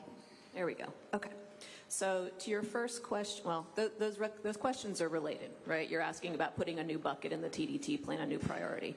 So the acquisition of Green Place properties is not something that on its face would be allowed under the TDT statute. There are some Attorney General opinions that say you can't use this simply to acquire land. As part of the ecotourism program, we could certainly promote those lands, but that's not something that we could use the TDT for, simply to purchase land. Does that answer both of your questions, or was there something else I'm missing? Okay, can everybody turn their mics off? So just so that you know, there's a bunch of, but there's red or green, your mic is on. Okay, so if everybody could just turn their mics off. I'm sorry. Turn their mics off. There's no system that's working for the queue and the mics. Yeah, she's got the cue I right understand there. that. Whenever anybody hits the button to get in the queue, that's how their microphone turns on. Okay, all right. So maybe it might be better if we just raise hands. Sorry about that. Okay, so in a different committee, we use our table tents to just go up like this as an indication we want to ask a question. Good idea. Does that work? Let's try it. Okay. And so who was next in line? Tom Callan? Or, I'm sorry. Go ahead. So do I have to wait? No, I don't have to wait for it to turn green. Pull it closer, please. Alan, great job. I just wanted to point out that this ROI snowballs. To use your first example of Lake Apopka, the restoration of the water quality yielded the Lake Apopka Wildlife Drive, which has 200,000 visitors a year, which yielded the Orange Audubon's birding festival every single year, which brings people from all over the country and out of the country, which spawned an increased fishing effort on the lake. Bass fishermen in national tournaments from Lake Harris come through the Apopka-Beauclair Canal now to fish in Lake Apopka to get their big fish. The connection, Orange County, thank you very much, of West Orange Trail to Magnolia Park completed a 47-mile loop trail around the fourth largest lake in Florida. And cyclists are like birders. They have money and they travel. People will come from all over the country to ride that 47-mile loop trail, and that will bring ecotourism revenue. So that's just one example of how these investments snowball. Sometimes it's hard to quantify, but we've seen it happen on Lake Apopka, and it'll happen in the other areas. So thank you for doing this and starting it up. We are ahead of schedule, so I can promise you all your questions will get answered. And I'm just going to have to be a little haphazard with this because it's not quite telling me what I need to know. I know Joe Dunn has a question. Oh, I'm sorry, Joe. Okay. Tell me, well, why don't you go ahead then? Vance? Yeah, thank you. Alan, is this on? We're going? Great stuff, great presentation.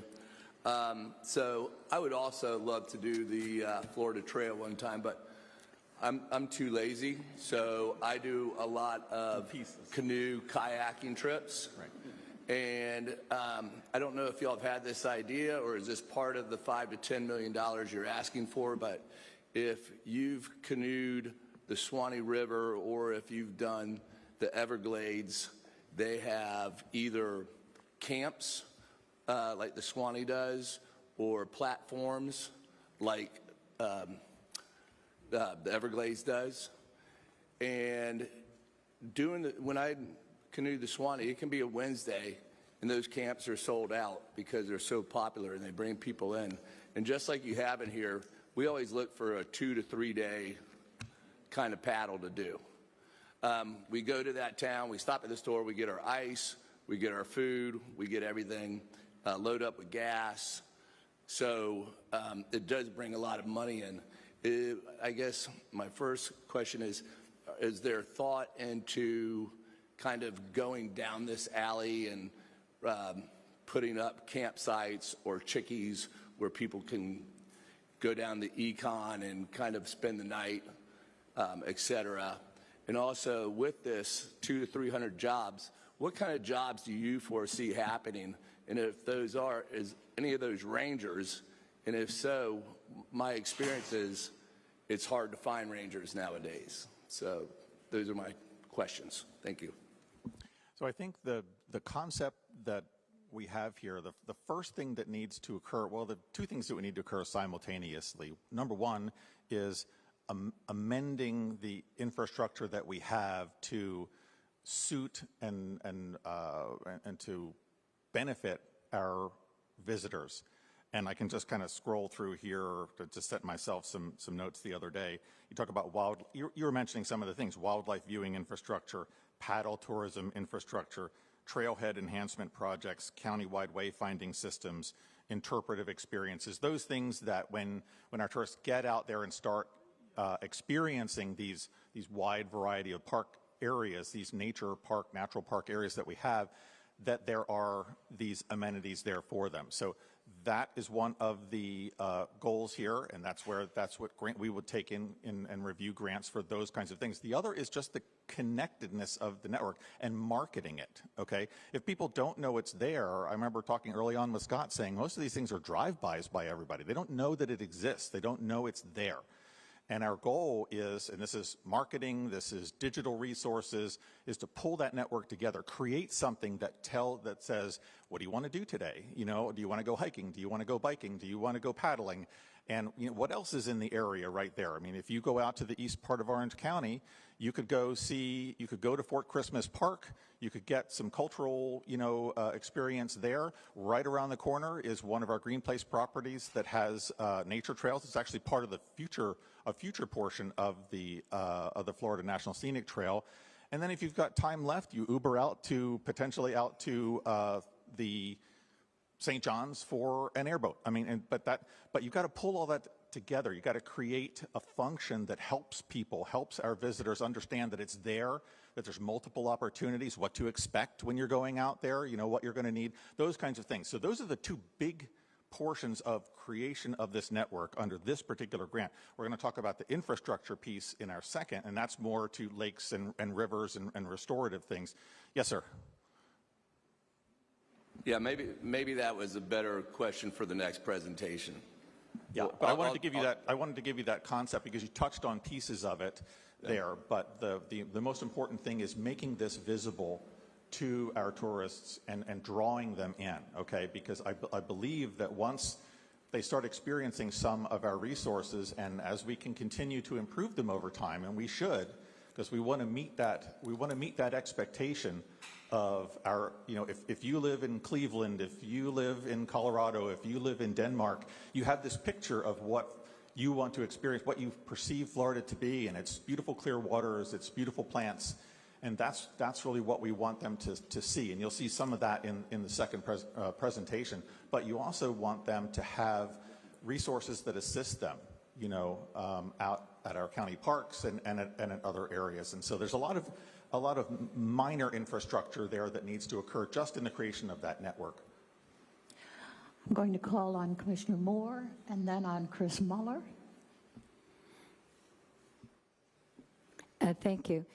Wonderful presentation. I had the opportunity end of last year to take Visit Orlando out into District 2 and look at and survey all the ecotourism spots.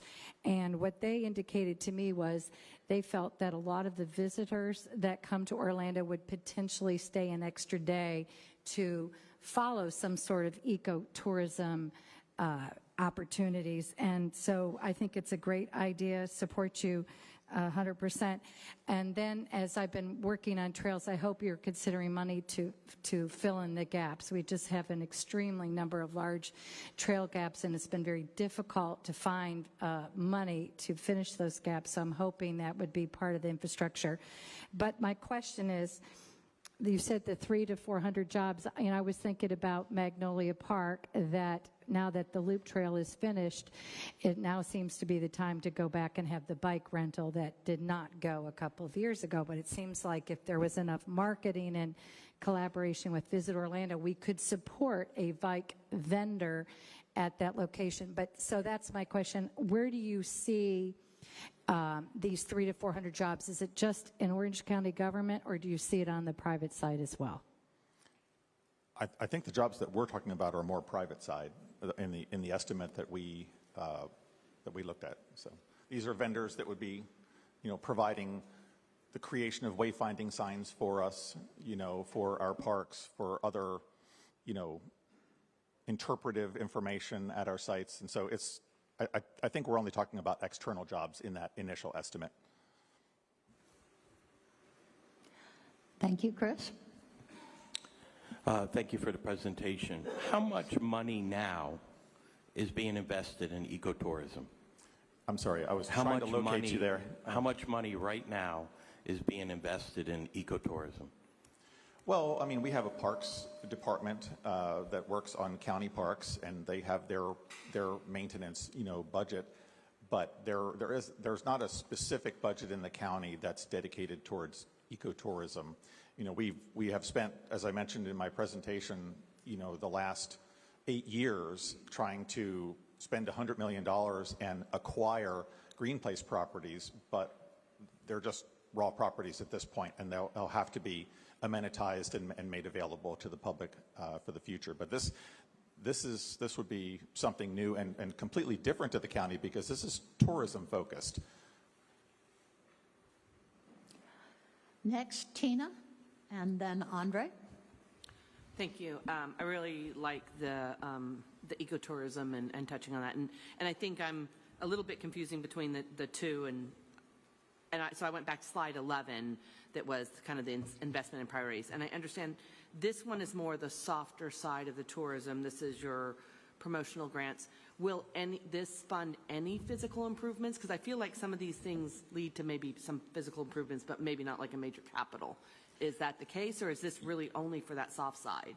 Yes. No, like I said, when you start talking about the smaller improvements that are there, those are those, wildlife viewing infrastructure. You talk about, observation towers or bird blinds, things like that.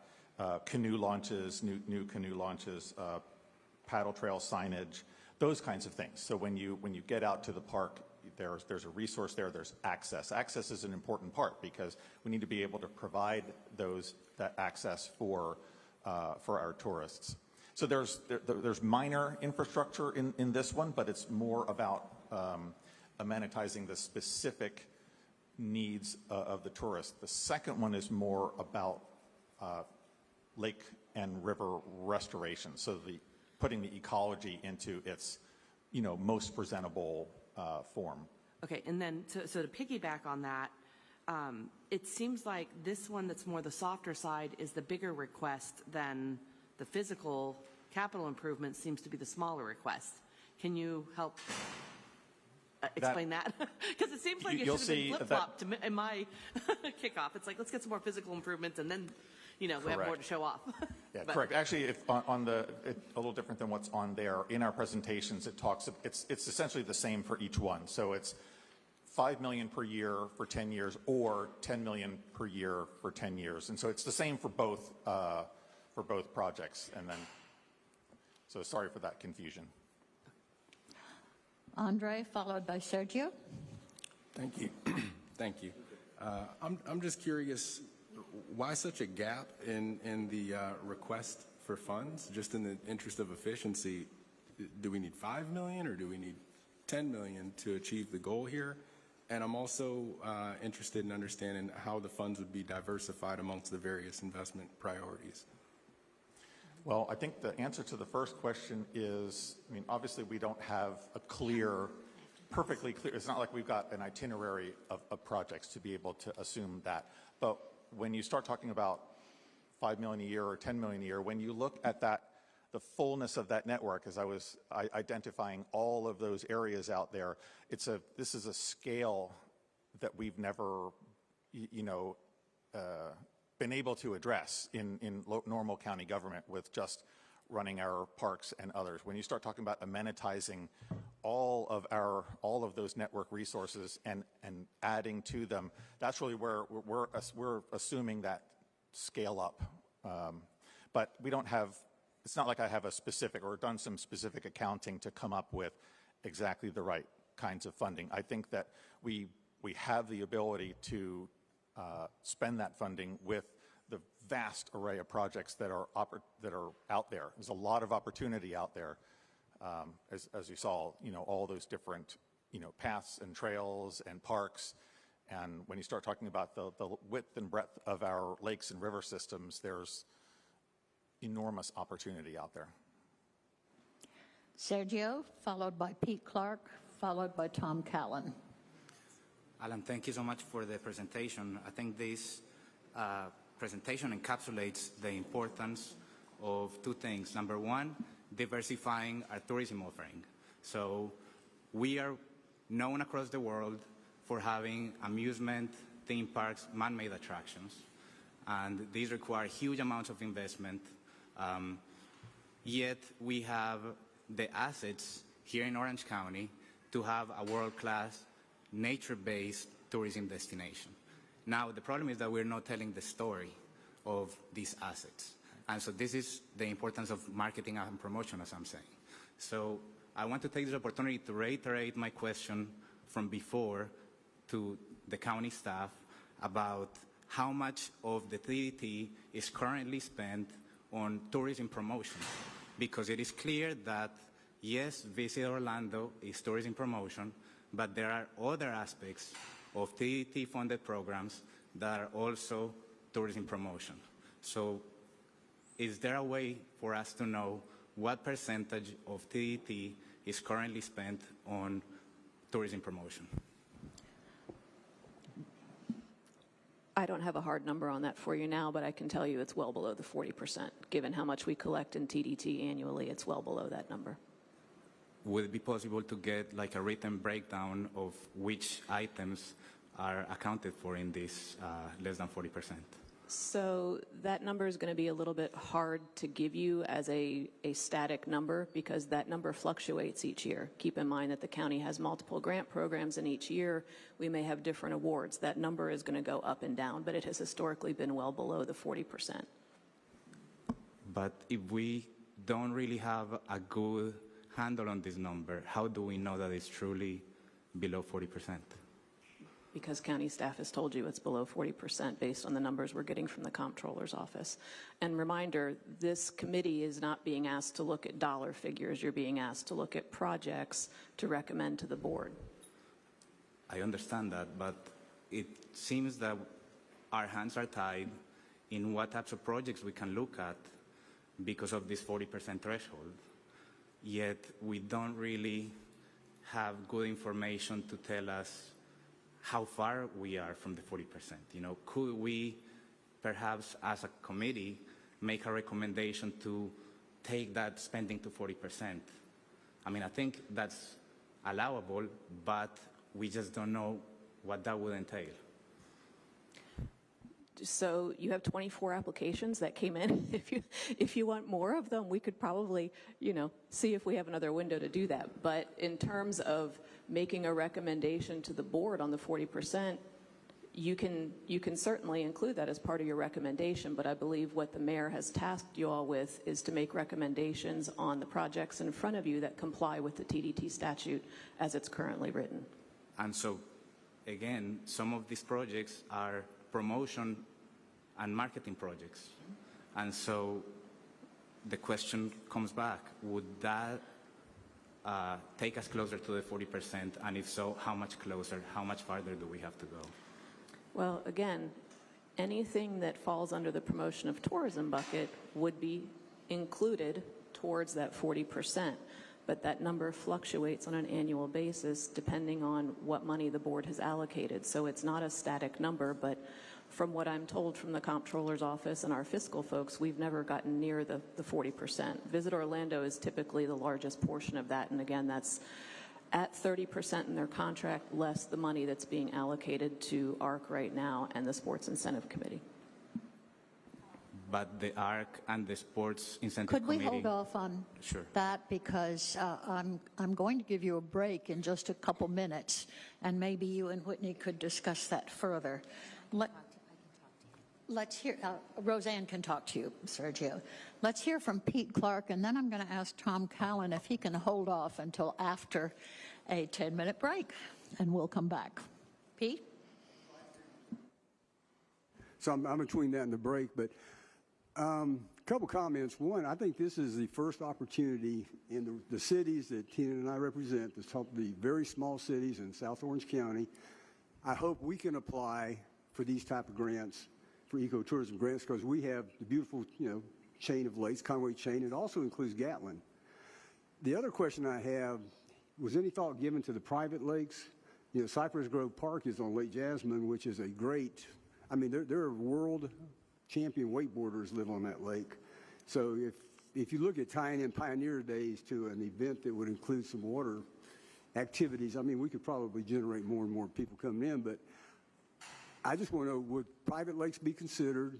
I want to make sure that the cities could be a part of this, because I had breakfast with the mayor yesterday of Belle Isle, very visionary guy, and we talked about, what can this do for a small city, like Belle Isle and Edgewood, which is just a bit smaller. So were the considerations given to those kind of concepts that the cities could be involved, and we would look at the private lakes, maybe through their NAV boards, each of them have a lake board, to see if we could use those assets that people come from all over the world actually to live, to train. They're there every day. And so that would be my question. I think Whitney was mentioning that. So, Commissioner Clark, I would just clarify on the infrastructure portion that you're going to hear from staff on. Sorry. That can only be used on lakes that are publicly accessible lakes. So to the extent you've got a private lake, that wouldn't qualify for the TDT funding. But the promotion of tourism, that may be a different story. Yeah, I'm not talking about the infrastructure piece. I know that you cannot do that. You can't use that on private lakes. I'm talking about the ecotourism piece of it. So to the extent that you can show that there is a promotion of tourism and that the main purpose is to promote tourists, that's certainly something that could be considered, so long as the board made the finding that it does in fact promote tourism. I would hope that the difference between the two presentations will become clearer as we go forward. Before we leave infrastructure, I'd like for you to know that the state of Florida, as I mentioned, has committed a good deal of money to the Department of Transportation to complete what is now being called sun trails. And it will go forward. The first of those to be completed will be our own coast-to-coast trail across Central Florida. The next one, already underway, will connect to that one and go up through the St. Johns and around Palatka, and is called the River to Sea Loop. I would assume that after that, they're going to start looking towards the Panhandle and towards South Florida. But keep in mind the opportunities that this state will be offering eventually to cyclists and campers all over the country and beyond. Let's take a 10-minute break, and then we'll come back for the rest of the presentation on ecotourism. 10:50. 10:50.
first one.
If you have one group who's charged with marketing tourism in Central Florida, then you could include that in our umbrella for ecotourism, and that may be something more amenable to a contract modification with Visit Orlando to do that. So I do think it's a great concept. I just don't think you need to have a second set of marketing people in the county. You need to stick with the professionals you have, and they do a pretty good job about it. So that's what I would that's my comment. Mr. Callan, I just wanted to follow up on that and let you know that the Visit Orlando contract does currently require them to include some marketing of ecotourism, so that would be complementary to this program. I think this would allow the county to actually spend our TDT dollars on that ourselves and then have Visit Orlando help us market the program as well. So it's kind of a, a double bang for your buck there. Yeah, but, okay, I'll just save it later for discussion, but I do think if marketing people are unique to themselves, and they do stuff that I don't understand, but they do it pretty well. And I just think maybe having one group of marketing in Orange County is more efficient than having multiple some group doing it. It could have some redundancy to it or inefficiencies. Thank you. Thank you. I think I see a question from Tina. Yes. Thank you. I saw on, I'm going back to which slide I was on, the potential applicants, which I know Tico asked that question earlier. That was a good question I had. Would either, and I kind of keep bunching these two together because we were kind of learning about them simultaneously, would like a property owners association or things like that be able to apply for some of the grants? If I was thinking like the replanting, restoration, where they would manage a little sub to get all their neighbors to plant some of the aquatic plants and different things to improve the water quality and things like that. I was trying to imagine ways that this could benefit. And I think there's so many cities, Winter Garden, Ocoee, that have waterfronts and lakefronts that, in addition to Edgewood and Belle Isle, Winter Park, everybody has some really nice waterfronts where they could definitely benefit from these grants. But I was kind of curious if any of the other entities could potentially apply for these grants. Yeah, I don't know that. I mean, to me, that's kind of a gray area. We'd have to get together with Whitney to see whether those would need to be co-permitted with a municipality or a city or something like that. You know, I don't have a perfect answer for it now, but that's where my mind is going at this point. Okay. Thank you, Tina. Joe Dunn? How about now? Yeah. So to oversimplify, the first presentation is about the promotion of ecotourism, and this pile of money is about the protect and restore part in order to enable ecotourism? Largely, obviously, in the first grant, there is the wide opportunity for amenitizing our resources. So you saw all those different resources out there. We're talking about like wildlife viewing, things like that. So you're amenitizing them. When you get there, the resources that you might have, whether it's assisting you in access to get on the water body safely, or it's wildlife viewing or informational signs, things like that. So there's a huge amount of that can be authorized. This is very specific to a very wonky thing about, restorations of shorelines and lakes. And they're so far apart from each other. We want to make sure that they're not necessarily commingled. Joe, an easy way to look at it is we consider the ecotourism more programming and this one more capital infrastructure, right. Just like the arts. ARC is capital and Arts and Cultural Affairs is more programming. So this would be infrastructure, capital, that's actually where you go to, and then the other one, the ecotourism, is more programming and tourism related. Right. Yes, please. Thank you, Mr. Chair. My question more than anything is looking at your funding requests, both applications are for about the same amount. And I'm thinking that the scope and the work that could probably potentially be done with this. Could you speak closer to the microphone? I'm having trouble hearing you. There you go. It's in terms of the funding. Both applications come between 5 to 10 million from the presentations that we got. I'm trying to understand why both of them will be the same amount, thinking that the scope and the things that we could get out of this one will be probably many different things or a lot more than the first one, which kind of looks more like marketing. This is more as actual work to restore and invest. I think that's a discussion I think that we can have maybe in that second round, Roseanne, to see if there's a finer point.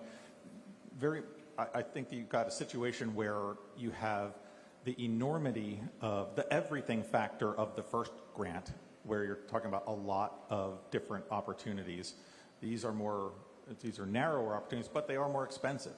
Okay, so how you can, in the time that we've had to do our research to put this together, I think we're not necessarily there yet. We were putting that variability of 5 million or 10 million for each one, but I think that these might be fewer but more expensive. The others might be more vast and cheaper in their individual number. Mr. Marshall, is that the reason for giving those two options on each of those, is to allow wiggle room for thinking about how we want to prioritize the branding of the area across all those amenities versus the investment in the capital availability for projects in each of those? Is that the primary factor in that approach? I think we were just trying to give you options. Okay, thank you. Any other questions for Mr. Marshall? And forgive me that my screen is not showing me your names at the moment, so Pete, please. Since here I'm John Lutz. It's a completely different board is who we are. Yeah. I'm a doctor. It is, I know. Sorry. Congratulations. Does this work? I really enjoyed this presentation for a couple of reasons. One is that I live on Lake Conway, and I know the beauty and the value of that chain of lakes. And our board chair for the NAB board, John Everston, is here, and a deep interest in this. And I think what I look at, the last time I was on this group, we gave the city $250 million to work on the arena. to make sure that it's nice and it's good. And so I'm like, this is a small amount of money to spend on a natural resource to drive tourism. And, we're not going to build an amenity on a dead lake. We're not going to build it on a dead river. We're going to build it on a beautiful lake, a beautiful river, and have a pristine environment for folks to come visit. And I think that in partnership with the NAV board, especially with Conway NAV board and the Butler NAV board, and the other lakes have groups. They have their lake groups that are chartered by the county to oversee the lakes.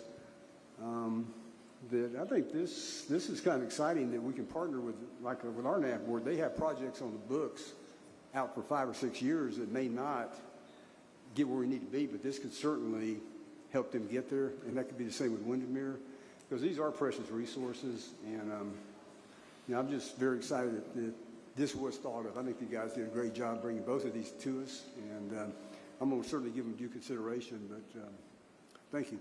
It's a great point, Pete. Thank you. Chris Meyer, and then I'll come back to Mr. Dunn.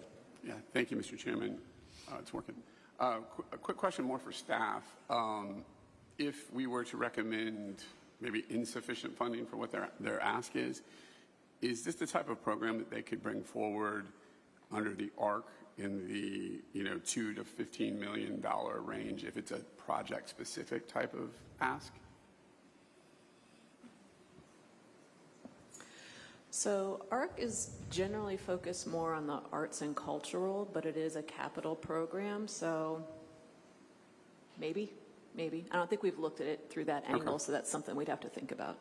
Okay, no, that's helpful, because when I was reading through it, I agree. It's designed for that, but it seems like it would be eligible. I'm just curious. I think it's a great presentation, great concept, but I think still in the very early stages. And it's kind of nebulous in the ask, and the program still has to mature. It may be better use of funds if they come back with specific ask when we reach those points for those projects to come before the ARC and apply for specific projects at that point. I'm just, I'm 100% just putting it on through the lens of ROI. Maybe these funds we can put to something else immediately, but appreciate the CJ, one of the options this group could make is to just say that there's an interest here and that maybe you recommend that the board convene a working group to research this further. And then that way you're not committing to dollar amounts, you're just saying this is something of interest and come back to the board with details. Yeah, no, I think that's a great recommendation, Roseanne, because I think this is super important for our community. And I'm just looking at it strictly through the framework of there's not a specific ask or specific project. Maybe we can look at it, evaluate it a little more appropriately when the time's right. Would you say, Alan, that the way that staff is framing this type of proposal is less like any other project, but more so like you would think of a parallel program to arts and culture, or another sort of granting facility for then specific projects to then be brought to this body as a funding source? Could you maybe, to speak to Chris's point, clarify a little bit? I think, if I understood you correctly, I think that is something that we'd have to have a conversation with them about to better understand how their mechanism works. I don't have personal experience in that. Obviously, our intent here is to get funding for projects, large and small. And, those projects may come in groups. They may come in a singular, for larger projects. And whatever way works best, as long as we can advance ecotourism for our visitors. Thank you. Tina, do I see your hand? Yes. Well, one of the things I was going to say that I really like about these projects, and I know that they're still being massaged, is that I feel like because the resources are in majority municipally owned, they're city and county and state parks and trails, that the investment is, the bulk of the investment is already there, and then we're funding the ability for folks to get there. And I think it's going to reach a broader capacity of people because it's going to be more affordable avenues for people to enjoy our facilities. It's a lot to go to the Dr. Phillips Performing Arts Center, where I feel like they're offering facilities that are going to be affordable for every person. And then, when we go back to our recommendation number 4 from last year about task force recommends the county update the criteria for project funding to better evaluate the project contribution to the community. I think that these types of projects actually are coming back too, and even while reaching the ecotourism side of it, are actually offering some of the community amenities, facilities, and jobs for the folks that live, work, and play here. So I think it's really a dual benefit. So. Thank you, Tina. Sarah, did I see you withdraw your question? I did. I see that we have 20 seconds left. Hopefully, I heard. Sarah, looks like we're running a little bit of schedule, so hopefully some more folks. Thank you. Vance, I see your question still standing. Yeah, thank you. So I think, this has the potential to be a great economic generator. My concern, though, and maybe you can talk me out of this, is that in your presentation, I feel like you're focusing on a one-day event. I'm going to go to this park and this park for one day. And if that's so, then I think we're missing a big opportunity. Even in your application, it says these people come for 2 or 3 days. And in my last, when I talked to you last, it was, you're doing 2 or 3 day trips. And at the last meeting, we said, what is a tourist? A tourist is anybody outside of our county that comes in. So we have a great opportunity to bring people from other areas in here. And they come in, if they want to do a canoe trip or a hike, they're going to start early in the morning, so they're going to come and spend the night. They're going to go out to a restaurant, they're going to eat, they're going to get their supplies. This also, if you're doing a canoe trip, it's a great way to generate business opportunities. You could have outfitters. I'll use King's Landing, for example. I go to King's Landing, I get there, I rent their canoes, I get their supplies, I go down the river. Well, now I got to stop because it's only one day. I don't have anything past that where I can go connect with the St. John's and keep going, and hence those campsites that I'm talking about. If I want to camp, I have to go pull up somewhere and create my own. And then I need my boat brought back. So I'm going to hire that company to bring my boat back for me. So I think there's a lot of potential here, and I hope we're not missing the bigger picture by focusing only on single-day visits and really look at it as multiple, for single and for multi-day trips.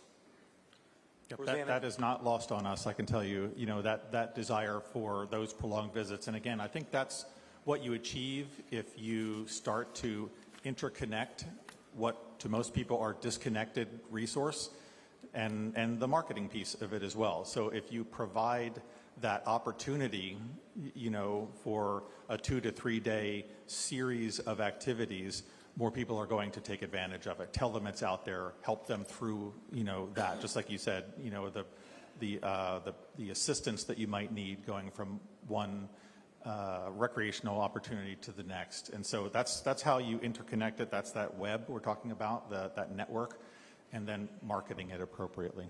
Okay, so that's your reassurance that y'all will be looking at multiple day. It is a core thing here, yes. Okay, thank you. Roseanne, you had a remark before we take the last few questions? Yes, I was just going to say the goal behind these program was to have an ongoing grant program. So it's not just, if they opened it up this year, now I can apply. There's a lot of municipalities in the room, and you would like to probably know that over the next few years, there's an option for you. We get a lot of requests, $300,000, $400,000. We don't have the money anywhere for that. So if there was a grant program established, that they knew the criteria, that's better planning, and again, we maintain the quality of all of our natural resources. Thank you, Roseanne. I think that's what I was trying to ask about earlier. I see about 4 questions remaining. We just know you stand between this committee and lunch. So let's keep them very, very brief, and we'll try to move through them. Doug, you've been waiting for a while. I just want to pyramid on kind of what Chris said. I understand the first one is very conceptual, and the second one is more infrastructure. As somebody who's never dredged a lake, I've never taken invasive plants out or whatever, can you give me an idea what the impact of a $5 or $10 million grant would be from an actual, what are we going to accomplish with that money? I mean, I have no idea if I give you 5, 10, 50, or $100 million, what's it going to do to a lake? What's it going to do to our waterways? I have no idea. So I'm going to have Liz Johnson come up. She has been running our environmental resource programs for decades now, and so she can kind of give you a better answer than I would. Hello, everybody. So one of the basic tenets of lake management is removing some of the nutrients that are either embedded or recycling. And so the removal of the nutrients through the dredging or harvesting of cattails, which take up the nutrients, it will help clear up the water column, which would invite more appropriate wildlife, microspecies to come to the area. So it's just one of many different techniques to improve water clarity, which improves production in a lake. So I'm hoping that answers your question at a very basic level. It doesn't answer at all. I'm trying to get a cost idea of what this money grant, when we give you a check, what's it going to buy? What are we going to see for it?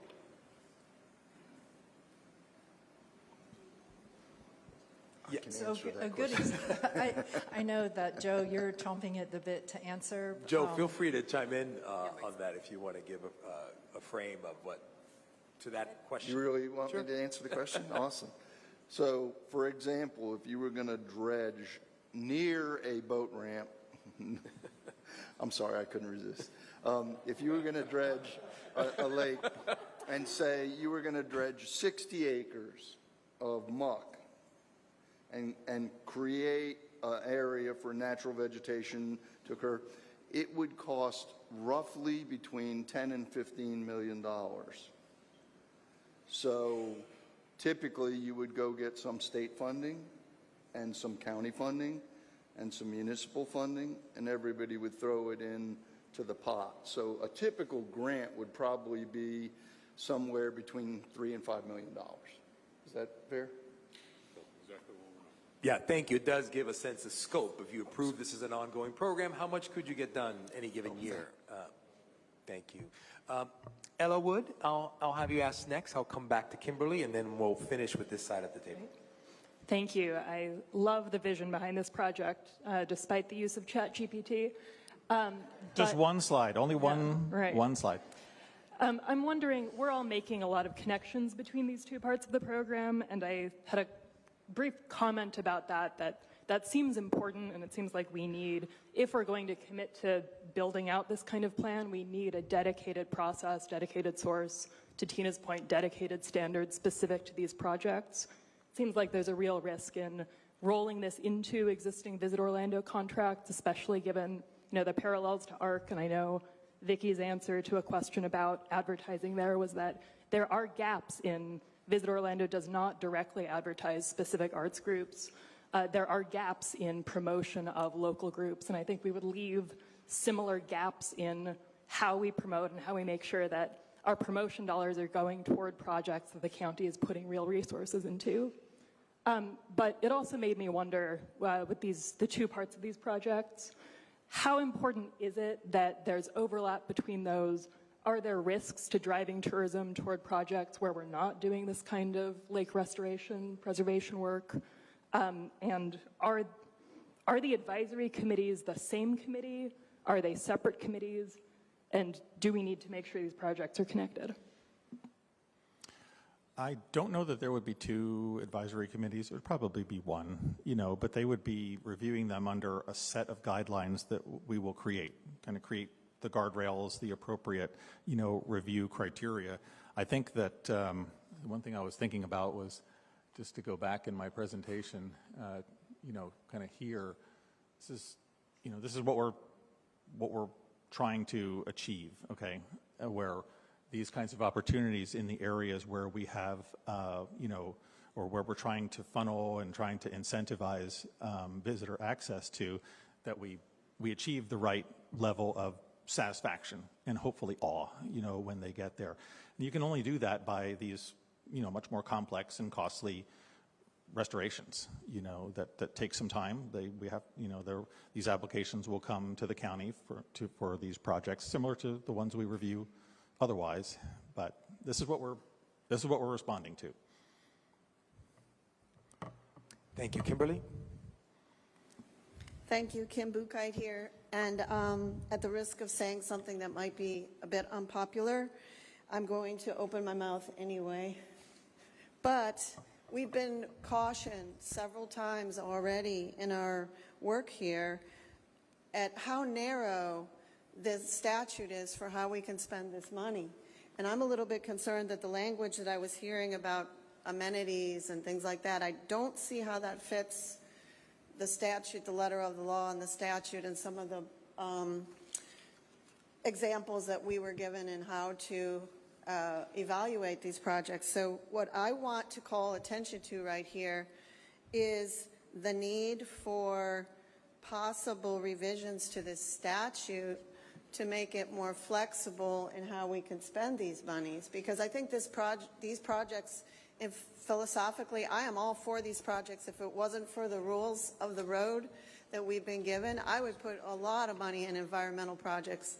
But that isn't what we have here. So I guess I just need to alleviate my own confusion about how narrowly we're going to interpret the statute and how that's going to affect our grading of these different projects. And that isn't a question to be answered right at this moment. But I think we just really need to read the language of the statute. It says, preservation of beach, shoreline, channel, estuary, lagoon, or inland lake or river. It doesn't say building little places where people can put their boats in. So I just want to caution us to apply the same standards across all the projects if we're going to be very strict in the interpretation of the letter of the law. I do want to acknowledge we actually have one more presentation before we go to lunch. And so I'm going to move us on from this topic, but I will invite you to seek further information and inquiry off of this particular period of time, just so we make sure we have time for the next presentation on the agenda. For this next session, thank you so much, Alan. Appreciate your presentation. I think there was a lot of excitement on that topic and curiosity about how we can make something like that successful.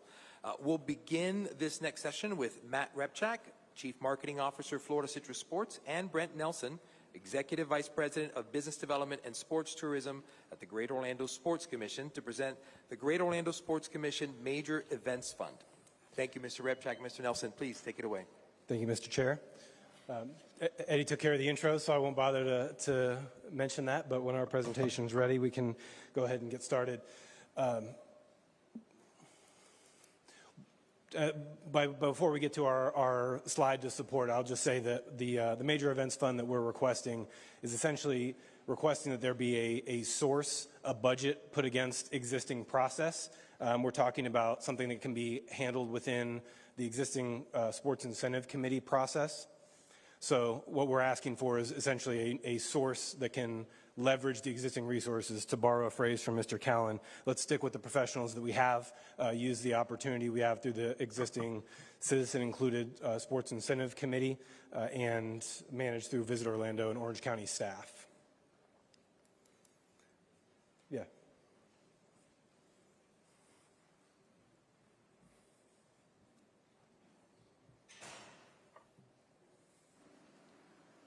Matt, they have a hard copy of your presentation. Okay. I don't know if you want to just... Sure. Do you have a hard copy that... No, but I've worked on it enough that I can wing it. I know what I'm looking at. So we'll skip past the title slide. The request slide really just reinforces what I was mentioning. It includes... I'm okay, thank you, though. The statute, how we apply within, I know we're not doing the Georgia State evaluation for these granting programs, but just to show the tourism impact, the feasibility, because we're talking about managing this within our existing sports incentive fund process, and then the return on investment for the county. A little bit about our organizations. Brent will just go ahead and manage. So Florida Citrus Sports, Started as the Tangerine Bowl. We were founded in 1947 by Elks Lodge 1079, back when they had their clubhouse on Lake Eola. It was meant as a fundraiser to support a children's hospital in Umatilla. Our portfolio now includes the Pop-Tarts Bowl. Tangerine Bowl is now the Citrus Bowl. You've seen some of the international soccer games we've run with Manchester City, the most recent Road to 26 friendlies that included Brazil, Croatia, Colombia here at Camping World Stadium. We also manage the Florida Classic on behalf of Florida A&M and Bethune-Cookman. We manage championship events for Pop Warner, and then looking at new opportunities to expand. We were one of the beginning organizations for sports tourism, or tourism in general, in Orange County. Like I mentioned, the game was founded in 1947, so that's before the Mouse, the Wizard, and the Whale. When it came time to pitch World Cup in 1992, or in the early 90s, Florida Citrus Sports was supporting Joni Sherm and the group that was helping put that together. That ultimately led to the founding of the Greater Orlando Sports Commission. We do have a video that we can show when we get there, but I'm just going to keep rolling past it. You guys have seen the case study slides. We have 5 key events that are listed as major events that have happened since the Sports Incentive Committee process was founded. So it started in 2017, originally was seeded with $4 million. In the 2023 task force process, that went up to $10 million. So over the course of time, we've had some unique situations that have come up where events we need to request money for are beyond the existing capacity of the Sports Incentive Fund. So examples of those are the Pro Bowl, Jacksonville Jaguars 2027 season, the Olympic Q Series, the TKO Orlando event series that included WrestleMania, and which one am I forgetting? NBA All-Star is one of the most recent things that came up. So when those unique scenarios are brought forward, they skip past the Sports Incentive Committee process because the fund does not have the capacity for it. It goes to the Tourist Development Council and then is advanced to the Board of County Commission. So this thing is already happening. What we're asking for today is to create a process that we can manage some of those events, that then allow the county to set a budget for it and manage it through our existing Sports Incentive Committee and Visit Orlando and Orange County staff. No event gets funded through this process without evaluation by the Visit Orlando staff. There was a Sports Incentive Committee meeting yesterday. If anybody had a chance to watch it, or you can find the minutes for it. That also includes evaluation from the marketing, data, and analytics portion of Visit Orlando staff that shows the return on investment for some of those events. So if you look at the slide that shows our capacity, like some of the evaluation of where we've been in the Sports Incentive Fund over 10 years, 9 years since it's been incepted. Now there's $94 million that have been assigned. Not all of those events have happened. Remember, I said we were seated originally with $4 million a year. That bumped up to $10 million a year. You do the math on that, take away about $15 million in grants that were awarded, but ultimately those events didn't come. We're probably averaging about $8 million and change a year that are running through the Sports Incentive Committee. The commitments that are listed on that page also include some of those major events. So they're being managed after the funding was approved by the Sports Incentive Committee, by Visit Orlando, examples being the Jacksonville Jaguars season and the TKO event series. Those things are being managed through the Sports Incentive Fund after it is being approved by the Board of County Commission. So those commitments show some of those large-scale events that have come through in the last few years. As Orlando has leveled up, we've been recognized as the #1 city in America for hosting sports events. We've found new opportunities, and those opportunities come with higher price tags for some of these incentive programs.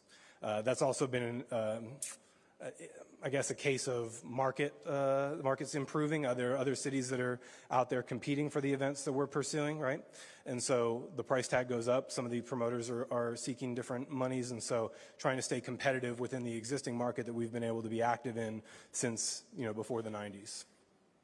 You can see the slides that show competition across some of those major events that we're highlighting, in addition to some other potential major events that we're out there pursuing, just to show that's a combination of national and international destinations.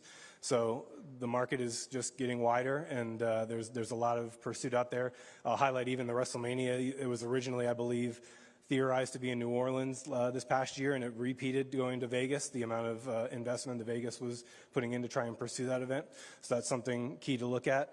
The opportunity to bring the Jacksonville Jaguars into Orlando, we were trying to frame that within what was reasonable at the TDT ask relative to the return on investment. Even some of our economic impact estimates for that probably are a little bit conservative, that we don't want to kind of overdo it. Now I'm basically at the end. We're getting to a point we can start doing Q&A. Do we ever, we never started the timer, so I'm good to go? All right. All right. Brent, I've steamrolled through a lot of our talking points. Gentlemen, our clicker is not quite working, but we're probably close to the end, and we can just go back through some slides at the point that, all right. Let's go to the closing slide, and we'll back our way through some of those portions. The video was really cool. We can send that out afterwards. Maybe the link can be shared. You guys can see that. But we'll just go ahead and leave it for Q&A. Brent, I think I covered a lot of our existing talking points. Yes? If you want to play the video, if they can get to the slide, we can do that. We can get through. We'll give you a few extra minutes. All right. I steamrolled through your bio. Yeah, that's okay. I promise I was here yesterday for the walkthrough and trial, and everything worked. But thanks, Matt, for doing most of today's presentation. But great to be here with you this afternoon. So a little bit about the Greater Orlando Sports Commission. Just a little background. I know Matt gave one for Florida Citrus Sports, but for the Sports Commission, we were founded in 1992. I think Matt referenced that. We were actually born out of the pursuit to bring World Cup matches here to Orlando. Our mission statement is to strategically attract, create, and support sports-related events and businesses that grow sports tourism and more importantly, drive positive economic development here for the region. We are a regional sports commission, so we work in partnership with Orange County, the City of Orlando, Osceola County, Lake County, and Seminole County in growing overall sports tourism. And since our inception, we've hosted or co-hosted over 1,700 events across the region that have driven over $3.6 billion in economic impact. Some of the recent notable events that we hosted included the U.S. Olympic Team Trials Marathon, which was in downtown Orlando in 2024. The NCAA March Madness basketball games that were at the Kia Center several years ago. They actually will be returning in 2028. The Special Olympics USA Games, which was hosted several years ago here in Orlando. And then most recently, I think several weeks ago at the Orange County Convention Center, the AAU Junior National Volleyball Championships that actually had over 6,000 teams in town over 3 weeks. It's the largest volleyball event staged in the world. So if we could go to, is this working? Do we know? Here we go. So Matt may have referenced this earlier during his talking points, but quite an accomplishment for our community several years ago. In 2024, the Sports Business Journal recognized Orlando as the #1 city for hosting events. Quite an accomplishment, and it's really, I think it's a testament to the fact that our community, our hospitality community, all of our stakeholders come together and collaborate and support the needs of the event organizers that are bringing their business to Orlando. So I think the next video, the next slide, if it's working, is going to be a video. If it is working, let's see if I'll try it on my end.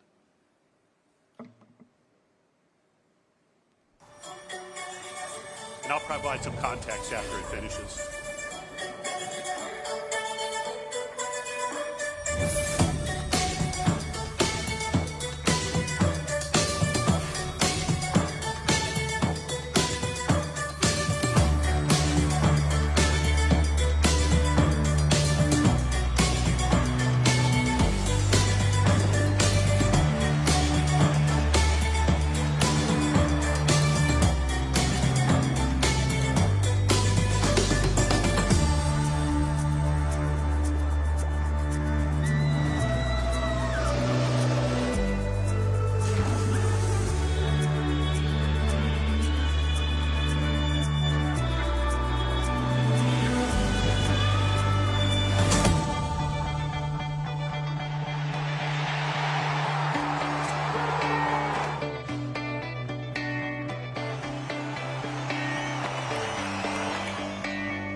All right, just from a little bit from a context standpoint, we use this video often with event organizers, both domestically and internationally, to kind of showcase and highlight our regional assets and, more importantly, the sports ecosystem that we have here across the community. So, Matt touched on a few that we'll go to the next.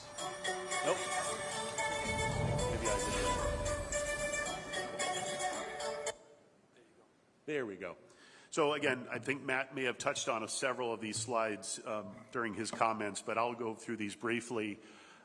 We just wanted to show some recent examples of some major sporting events that received support from the Board of County Commissioners here in Orange County. The first being the NFL Pro Bowl and Pro Bowl games, most recently staged at Camping World Stadium in 2025.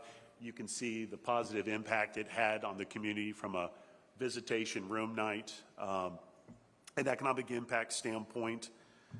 The next example is the Jaguars. Again, another major and big win for our community. As you see, the Jaguars are going to be moving as many as 7 of their home games to Camping World Stadium next fall. And again, you can see the positive impact that the event will have on our community as it relates to room night generation and economic impact. The Q Series, which was most recently announced earlier this year in May. This will be the first time this event is staged in the United States. We are one of 4, a total of 4 destinations that will be hosting the event. The event will be staged inside and outside of Camping World Stadium. In Orlando will be the last stop of 4 for countries looking to qualify their athletes and or teams for the LA Olympics in 2028. Another recent example, and this event, or these events are not confirmed, unlike the other 3, is the TKO event series. It's a series of 4 events, a combination of WWE and or UFC. The events would take place at the Kia Center, Camping World Stadium, Convention Center, etc., depending on which event it is. The culminating opportunity will be WrestleMania in 2031. We most recently hosted WrestleMania at Camping World Stadium in 2017. And again, you can say that these events will drive significant economic development within our community. And then the last example is the NBA All-Star Weekend. We are currently pursuing this event. It is not confirmed yet. Last time it was staged in Orlando, you might remember in 2012 when the arena had just opened. We are up against multiple cities around the U.S. for the opportunity to host this event. Multiple venues will be tied to the whole week's worth of activities, and that includes events at the Kia Center, potentially at UCF, the Convention Center, etc.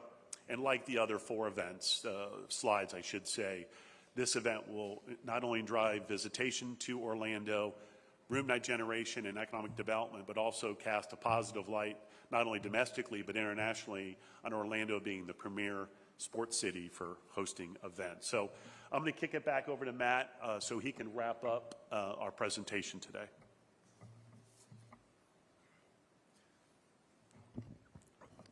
All right, we talked a little bit about the performance of the fund. That was one of the slides we're at. We'll actually skip ahead to the closing slide, gentlemen, when you have a chance to it. What I do want to address, we had included some of the slides from last Tuesday's meeting as a little bit of a framing reference, the Sports Incentive Fund overview and the infamous bucket slide, which I know has been a topic of conversation today.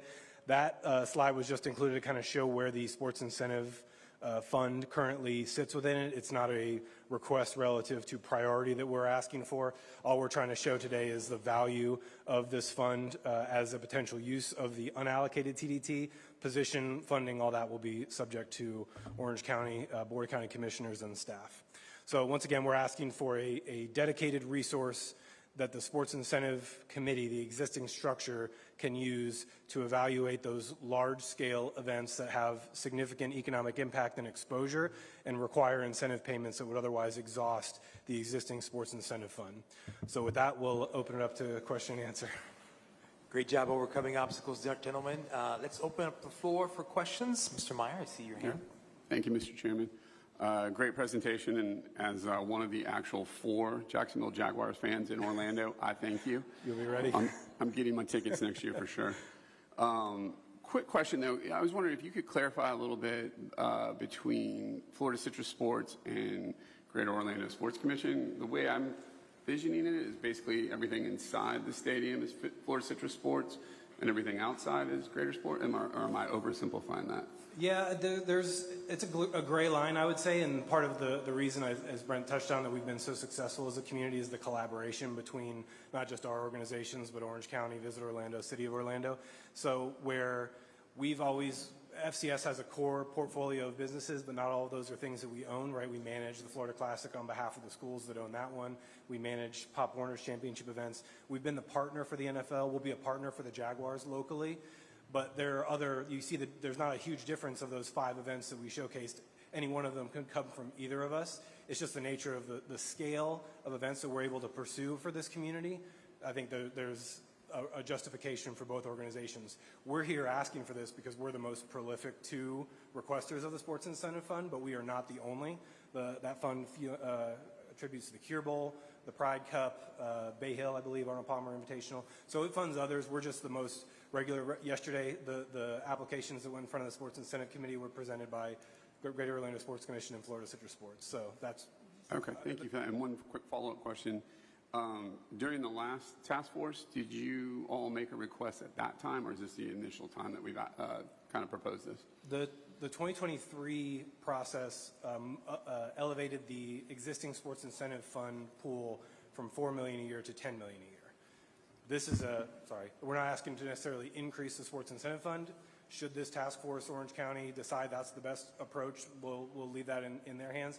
We're seeing a line drawn between those major funds that are $3 million asks or more, and think a dedicated source specifically for those would be a better allocation that allows us to continue to fund some of those other, I say smaller, regular events, the things that are happening in the convention center on a regular basis, things that are happening at the Kia Center, right? There's a lot of other events that otherwise we don't want to have to make a decision between some of the core events, recurring or occasional, and some marquee opportunity that comes along. Okay, thank you. Thank you, Chris. If you'll make sure that the mic is aiming straight at you, Sorry. so we don't get any echo. Mr. Tico Perez. Thanks. Great presentation. Although I'm kind of curious about the ask, the presentation was very clear that sometimes you have to jump through a few more hurdles to get projects funded because of the way the structure is now. If it comes up with too much money, you have to go to TDT and then the county commission. But you didn't indicate that you'd lost any projects because they failed to go through TDT and county commission. So I guess I'm asking, are you looking for an additional $25 million? Would you not go to TDT or county commission for any of these things? Or are we just doing this so you don't have to jump through hurdles to get those amounts funded? We've got folks at the end of that bucket chain who survive on excess revenues, and I don't know where in the bucket line, bucket thing, you think this would fall, if it would fall at the end of excess revenues or somewhere in between as a dedicated funding source. But it feels like if that's the case, you may be trying to move up in line for convenience. And I just want to know, since you didn't indicate you'd lost any projects going through the process, is this just a need for convenience, or is there another need to do this? Yeah, thank you for the question. It's an important clarification. We have not lost an opportunity yet. I think, like we've mentioned, there's been some approved grants that ultimately haven't come through, not necessarily because of funding or lack thereof. What we're asking for is a dedicated fund that allows us to apply process, because right now all those major events are being handled through a one-off. Is there the ability to free up TDT funds? To more directly address part of your question, like I said, we're not asking to jump anybody else in line. This is a potential use of unallocated funds, so its placement within the TDT plan is up to Visit Orlando Orange County staff. So we're not asking for anything to be prioritized. We see the sports events as a mix of all the other things that you've heard presented today. We have the opportunity through ticket sales, zip code reports, through economic impact studies to show the direct return that comes for those. And we're also seeing in the future there's a potential of that fund being exhausted if some of these other opportunities come through. So if we're able to dedicate a specific budget to events like that only pertain to certain levels of economic impact and certain levels of incentive funds, I'm sorry, I keep moving too far away from the microphone, that allows us to continue to budget for that. That allows Orange County to continue to budget for those things that we can pursue and not have to make an in-the-moment decision about, well, we can't go after this because the money just isn't there. Does that answer your question?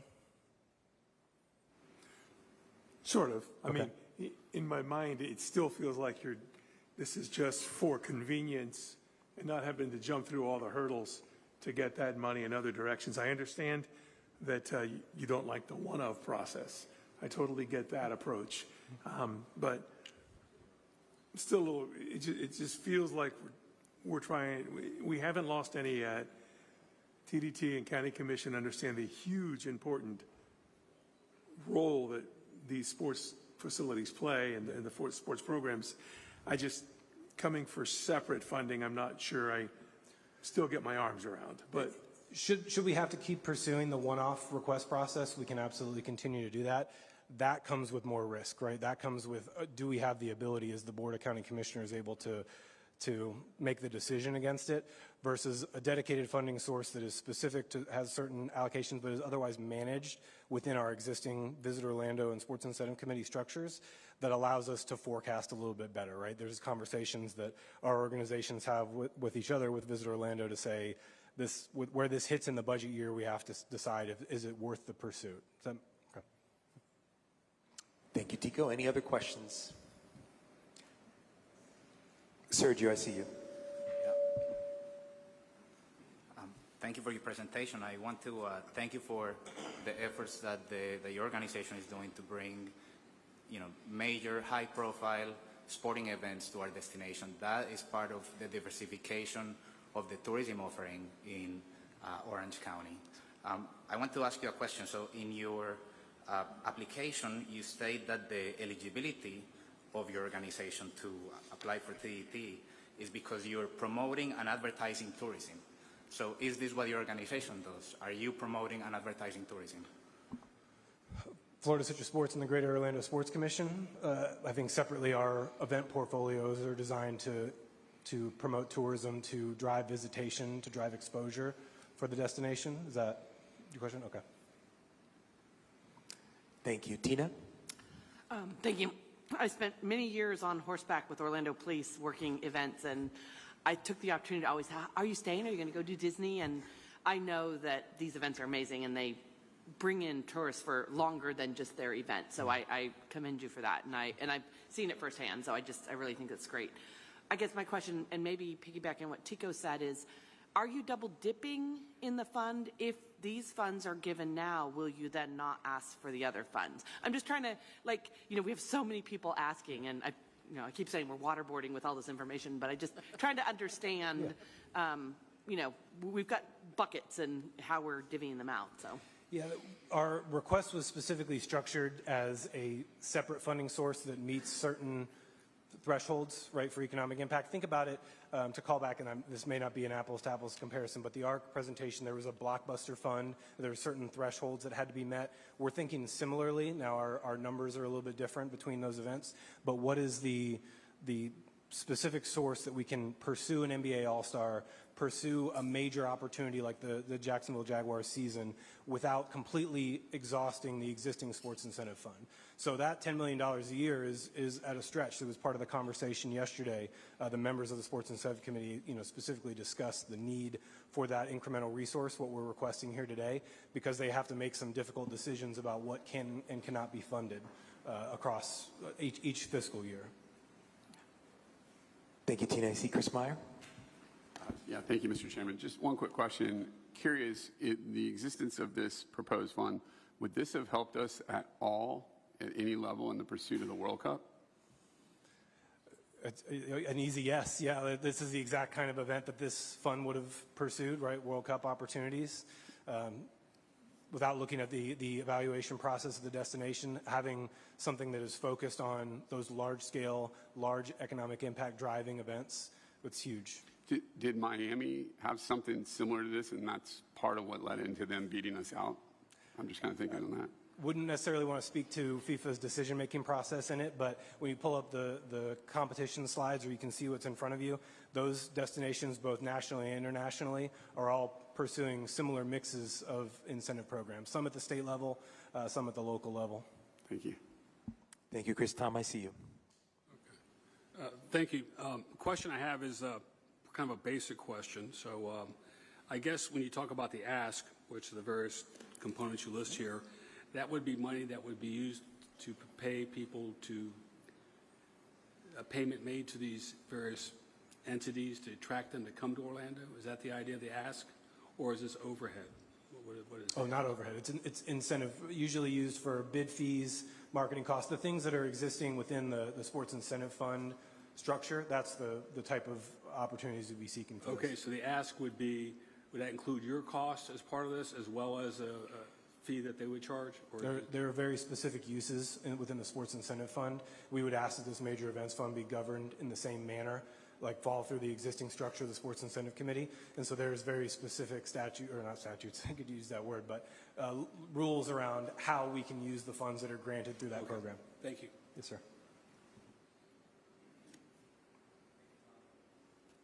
Stephen? Thank you. I got a quick question. So I know that you guys fought hard for the TKO with WWE and the UCF and sought out, I think about $18 million to get them to come here. What if they pull a move like they did in New Orleans to go to Vegas?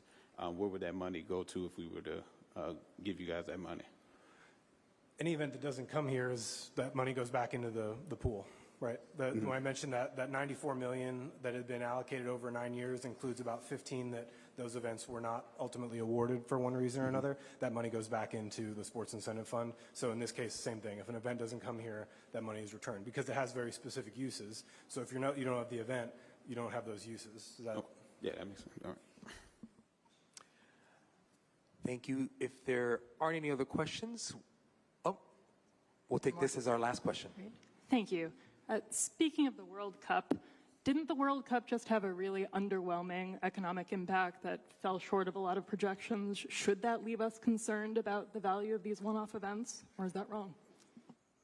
I can only answer your question with the information that we have, right, for the events that we have secured, the things that money has gone towards. So, for example, the Pro Bowl we had 6 events that happened in 2019, which was about halfway through that programming. The NFL commissioned their own study with Enigma Research. That's where that $45 million number came from. About $36 million combined direct and indirect spending, supported 500 or so jobs according to what Enigma's formula was. They did post-event surveying and then scanning of ticket zip code reports. So we try to be good stewards of public money. We're also not asking, when this fund gets put forward, it doesn't go towards FCS and the Greater Orlando Sports Commission. It goes towards a process that's administered by the Sports Incentive Committee and Visit Orlando. All of our presentations are followed by Visit Orlando's data team coming up and saying, here's the projected return on investment. So it's all third-party evaluation before any of those events are considered. The Sports Incentive Committee then makes their decision to approve or potentially modify funding based on evaluations from Visit Orlando, which would be the same situation for these major events as well. Thank you. Thank you, gentlemen, very much for that presentation. We're going to break for lunch now, and I'm really grateful for all the presentations this morning. But before we break for lunch, I want to make sure to remind you that we're under Sunshine Law, so just be careful in our conversations to not discuss any of the matters of these proceedings. We will try to be back here at 12:40. Lunch is exactly where breakfast was set up, and so we are now adjourned. Let us break for lunch.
Lunch.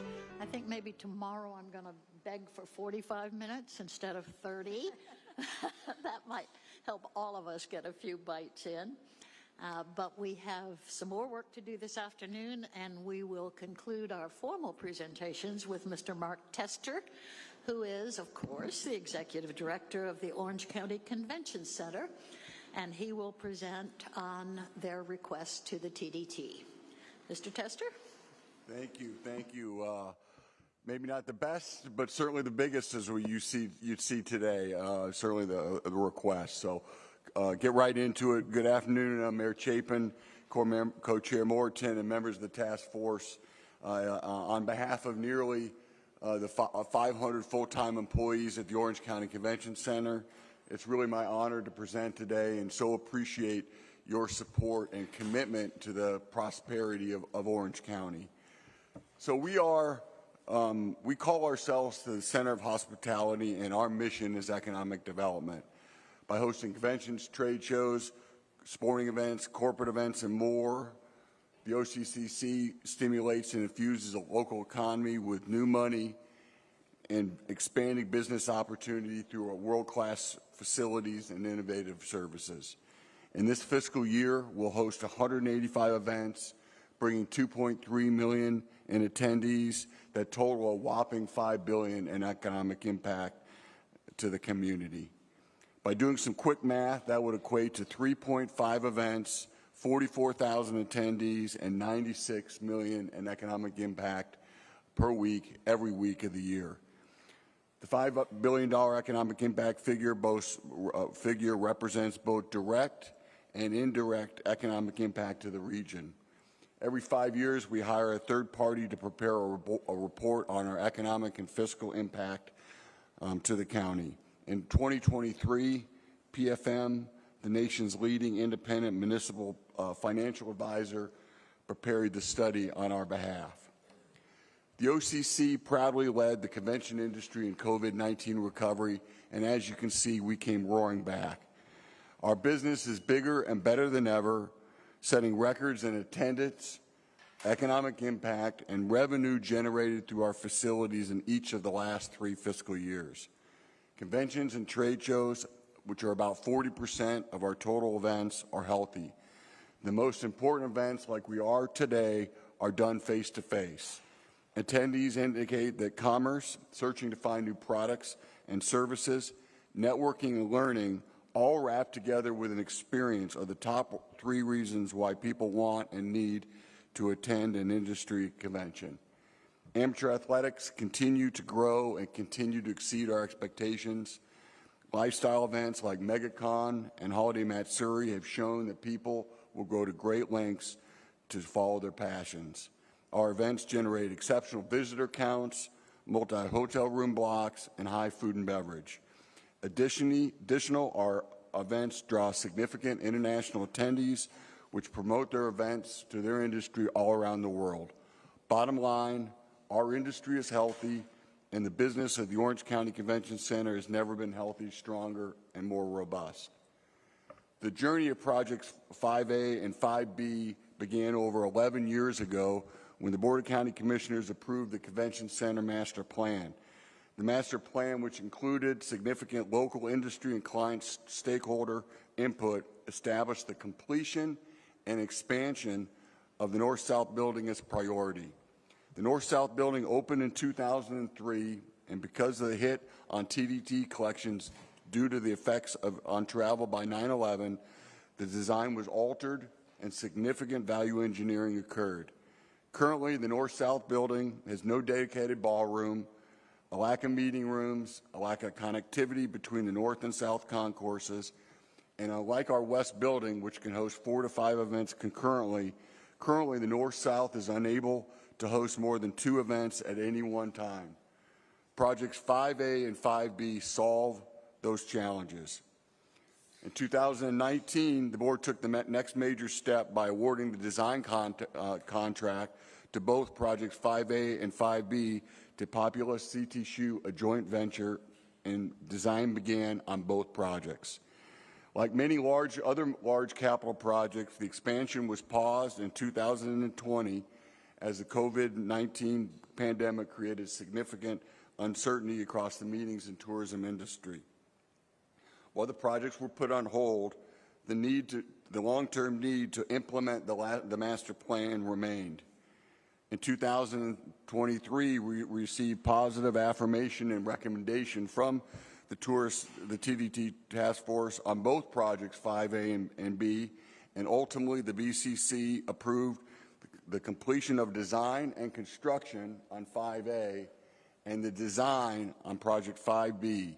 Populous CT Shoe were reinstated and design was restarted on both projects. In 2025, we reached another milestone when the design on both projects 5A and 5B were completed, and we also held the groundbreaking ceremony for project 5A in December of this last year. Today, construction on project 5A is underway, and we are on track for opening in late 2029, and we are continuing the vision that we started many years ago, and we remain on time and on budget. Project, if approved, 5B, which we are currently tentatively calling the Grove, would bring an additional 352,000 square feet to the north-south building, including 200,000 square feet of contiguous, column-free, multi-purpose space. The project also includes retractable seating for 8,000 and total seating for 20,000. This will provide us maximum flexibility and allow us to layer 3 to 4 events at a time, just like we currently do in the West Building. In addition to exhibits, Project 5B could also be used to host large general assemblies, open and closing receptions that often includes musical acts and more. When completed, the north-south building exhibit space will total 1.1 million, equal to our west building, and give the entire campus 2.3 million square feet of exhibit space. As it relates to the feasibility and soundness of the project, as mentioned, it's designed and shovel-ready. This was pending funding approval, and in the procurement process on a construction partner, we can begin construction immediately. Now I'd like to introduce you to the Grove 5B at the Orange County Convention Center.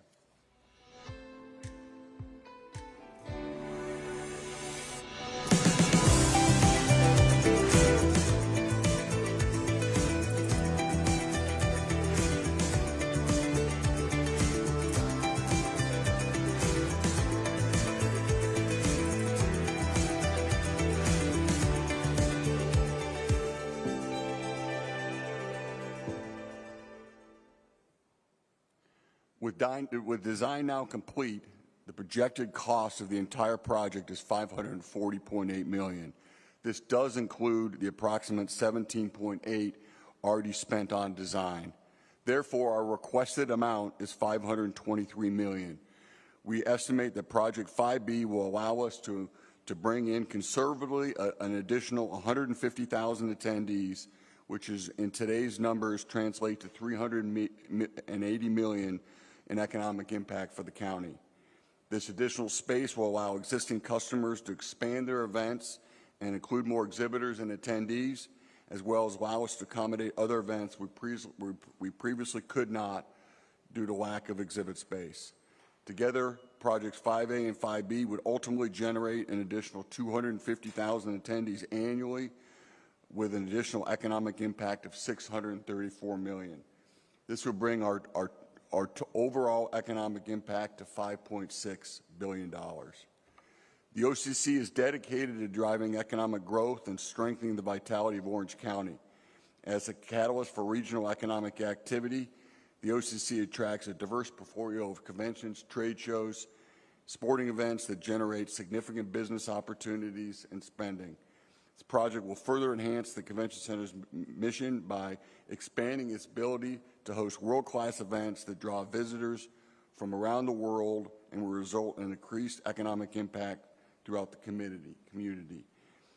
In addition to the $5 billion in economic impact annually, based on the study completed by PFM, over 28,100 workers are employed directly and indirectly as a result of the Convention Center business activity. And an estimated 1,200 local businesses throughout the economy depend on Convention Center events while providing support and logistics for Convention Center activity.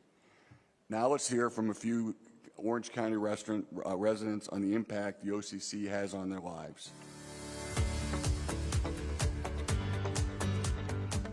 Well, my name is Ray Hussein. I'm one of the owners of Hussein Industries Site Work, and we are a site development company here in Orlando, Florida. We're performing the early site work part of the Orange County Convention Center expansion project. Investments in facilities like the Orange County Convention Center, it helps a lot, especially for us small businesses, because we're able to keep our employees employed. You know, we depend on our payroll to keep going forward. So projects like this help give stability to our company. And then also it creates opportunities for, subcontractors, vendors, small businesses in the area as well. I was able to utilize local businesses that I personally grew up with. Some of these business owners I grew up with in Orlando. They're colleagues from UCF as well too, and they all started their business here in Orlando area. So the Convention Center, it holds like a soft spot in my heart because my mom and dad both had their citizenship naturalization ceremony here at the Convention Center, helping contribute to the Orange County expansion project. You know, it kind of had that full circle moment for me.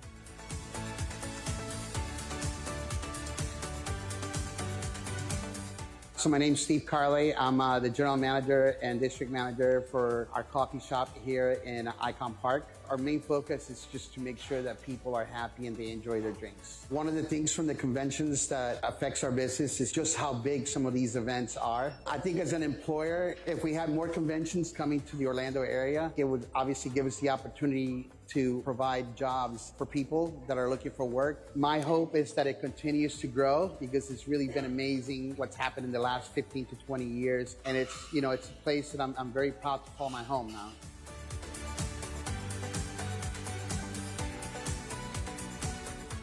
Hello, my name is Yvonne Andrea Morales. I'm the head supervisor at Coastal Transportation. So our company is a family business. We started here in Orlando, Florida. Coastal provides transportation to all the attendees that come here to the convention center. We help them transport from their parking lot to the venues. The Orange County Convention Center brings a lot of work for us. It is a huge part of our business. We can easily move thousands of passengers over the course of a weekend. This allows us to give consistent year-round work to our drivers, to the mechanics and office staff. So instead of being seasonal jobs, it creates a stable and long-term careers for our team. Convention visitors are very important to all businesses, either big or small businesses. It helps to create a lot of jobs, and it keeps the economy very strong for the whole county.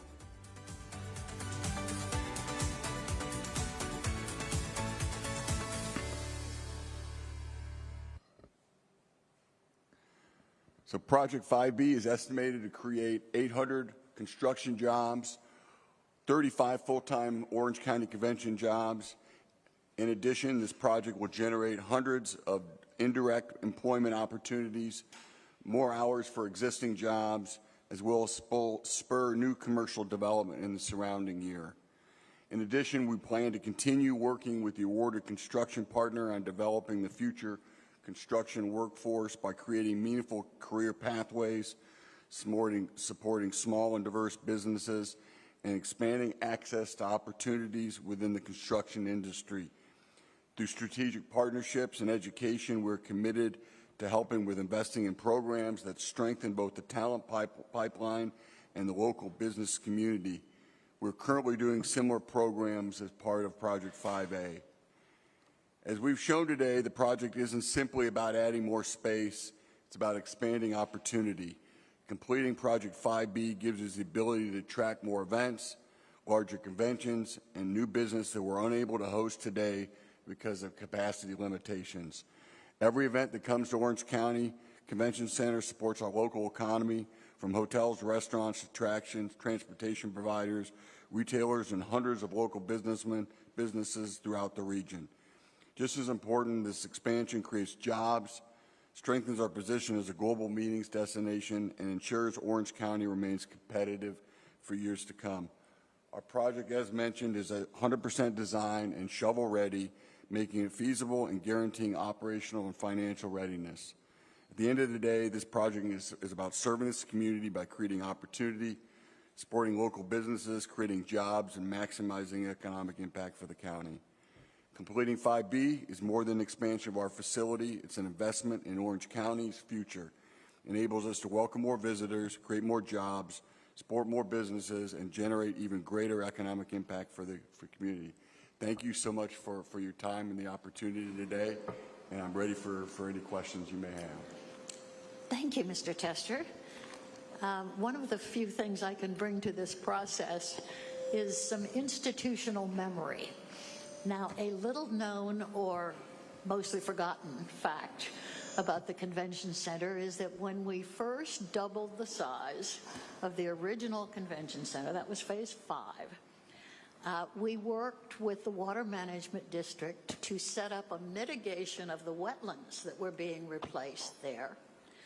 It was a 16-to-1 sort of mitigation funding, and that money is what bought us Split Oak Forest.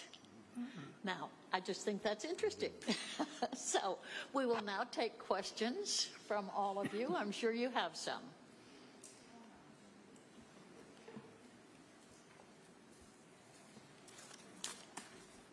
Vance? Yeah. Kind of a question. So it's been going around that there was a builders convention and they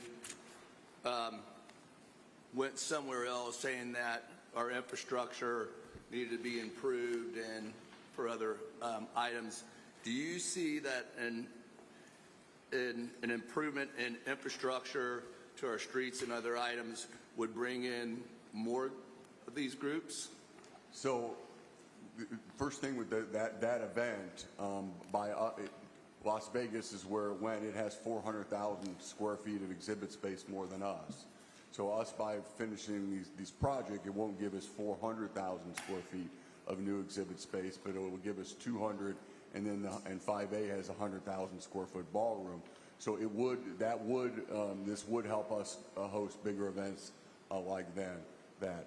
I do think that it's important for this community to continue to improve, getting people in and out, and certainly I know there's been a lot of talks about the rail and even the boring company coming in and doing something around the area. That would be a great benefit to help us get people around, 100,000 people at one time. So that certainly would be a benefit for us to host big events, or 2 really large events running simultaneously. Thank you. Tico Perez? I'm not sure you've got a metric to answer this, but you say you're creating 800 construction jobs during the process, which is great, 35 Orange County Convention Center employees as well. But I think one of the important numbers in the story is all that collateral impact. You had all of those businesses indicating how this was going to create jobs for them. Any metric at all to give us a sense of what other jobs you may be creating if this comes to fruition and the conventions come? I personally would just be making up a number to give you something, but it would be significant. And I do believe that there will be additional continued development in the area with these expansion projects, whether it be hotels or other supporting business. The other thing with it is just by hosting more events, especially in that multi-purpose space, does bring a lot more jobs, generally in the trades, people setting up large productions with riggers and electrical and other people that operate AV equipment. Chris Muller? Thank you, Madam Chair.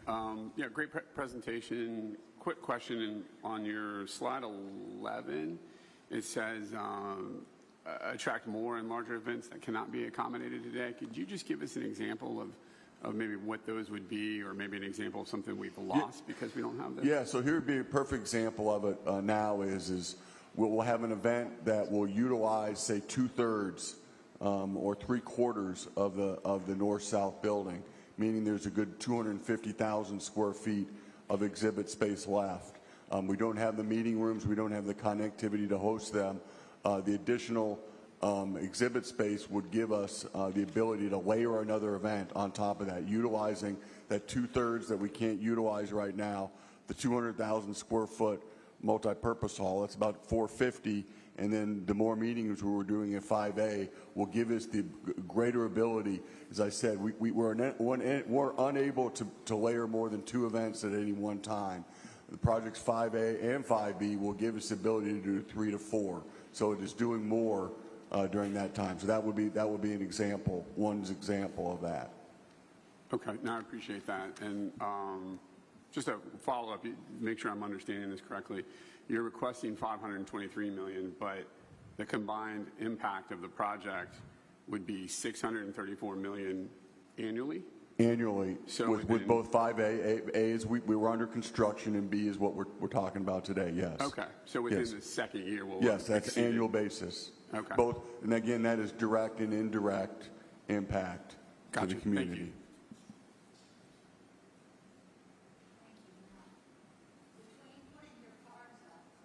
Between putting your cards up and putting your light on, you've got me thoroughly confused. I apologize. And so, Roseanne is telling me, Sergio Alvarez. Thank you. Last week we had some very interesting presentations about the history of the TDT and the role of the convention center in this TDT. And, you know, one of the interesting things that I found was that in 1978, the TDT was established in Orange County to build a convention center, right? And I was doing some research to look at, in comparison to other convention centers in the U.S., where do we stand? And it turns out that we are the 3rd largest convention center in the United States. The only cities that have bigger convention centers are Chicago and Las Vegas. And beyond that, there was also a really interesting presentation by the controller, Phil Diamond, in which he outlined the sort of the items that the TDT is currently spent on, or which will be spent on in 2027. And I was surprised to see that the convention center will be taking about 53.6% of the TDT, before this improvement is considered. So I don't mean to sort of be mean to you, but I do want to ask if the convention center has a plan for economic sustainability, or are we, by having a bigger and bigger convention center, are we committing ourselves to spending more and more of the TDT in the convention center? So the answer is in the short term, we will be spending more TDT to construct the 528 or 540 million, again, 17.8. We're doing that, but the goal of that would be to drive additional economic impact, 634 million more every year into perpetuity. And again, for us, it is taking the asset that we've already been given and spent a significant amount of money on and making it really as flexible and usable so that we really maximize that. This is what these projects do, is they help us maximize by giving us all the things that you need to host a successful convention. And then that allows us to be more competitive, to layer more events, and to be leaders throughout the year and host events just literally almost every day of the year. Now my other Chris Muller.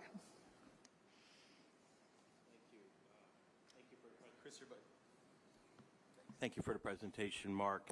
Can you share how many days a year are you dark Orange County Convention Center, how many days a year are there no events? There's 6 days a year that we have no events running in either our buildings, and they are over the Christmas holiday, and we are doing significant capital improvement projects over those days. Every other day we have an event running in some sort. Our average event is in the building for approximately a week. They have 3 move-in days. That's when a lot of the action is really happening. A lot of the deliveries for everything we need to do to service prepping of food, and as well as all the trades that are helping the event move in. And sometimes the move-in can be 7, 10, up to 2 weeks in length with massive equipment, machinery, booths that thousands and thousands of Central Floridians are helping install and working to come together. So you may drive by the convention center and see maybe 500, 700, 800 cars, and you think that we may not be full, but there's thousands and thousands of Central Floridians that are working during that time. And then the event comes in, and another series of workers come to help support them, and then the event moves out generally in one day. But the events have a journey with us that is at least 7 days on average. And I got 2 more. Because the mission of Orange County Convention Center is economic impact, do you run a profit or a loss yearly? So our mission is driving economic impact, and that's how we manage the convention center. Now we have to be transparent and responsible with all the monies that we're given. I do believe in every year in the history of the Orange County Convention Center, we have budgeted an operating deficit, and in most all years have seen an operating deficit. For example, last fiscal year, we budgeted a $16 million operating deficit. You recall the first 3 budget buckets from the TDT waterfall is TDT pays our debt, it pays our capital, and it pays any operating deficit that we maybe occur. So last fiscal year we had a budget of $16 million operating deficit, and it came in at 12. This fiscal year we're having our greatest year. We will not have an operating deficit, and we'll absolutely be returning some money back in TDT. As of May, we were running a $10 million surplus, if you will. That's how strong our calendar is this year, and at the end we will cut into that a little bit, but there will be millions that will be returned back to TDT. And so you're confident 5B is going to help you with that layer and back and forth? Absolutely. And Tico, thank you for bringing up, you sparked my interest about other businesses and economic values. Obviously, you're shovel ready, but on the iDrive area, there are 3 hotels that are willing and ready to expand and put in an additional 2,000 rooms the minute this gets approved. 2,000 rooms, not only jobs, but take it at today's 70% occupancy at a 200 ADR that's published out there. You're talking about bringing in $6 million more a year with that expansion of 5B. This is impressive numbers. That those hotel yes, no, owners that's increased. Are willing to go in with you. Yeah. Almost beat you dollar for dollar. I think you've seen the continued growth of TDT, and with additional hotel inventory, that not only would help us layer more business, and we'd love some more big hotels, and Visit Orlando would love some bigger properties around the convention center that would enhance our walkability. But yeah, they would all generate additional TDT. I think I missed Rishik Baga, who will be next, and after that, Tina. Thank you so much, and I appreciate your presentation. I guess I had a couple of questions, though that last question does certainly make me wonder as well. I have a question maybe that comes from there, but I'll space myself out. I'm curious, as we pitch for conventions with other cities, to what extent is capacity the roadblock that we have in booking them? Well, sometimes it's a big one because we can't put the entire package together. And especially in key times, if we could squeeze out and find new lease periods, that's the chunk of time that we need. Again, we need at least 7 days availability. And January through June, we are at just about capacity. So to take out, say maybe 2 to 3 more new lease periods brings 2 to 3 more events at least per month, and that allows us to layer more availability.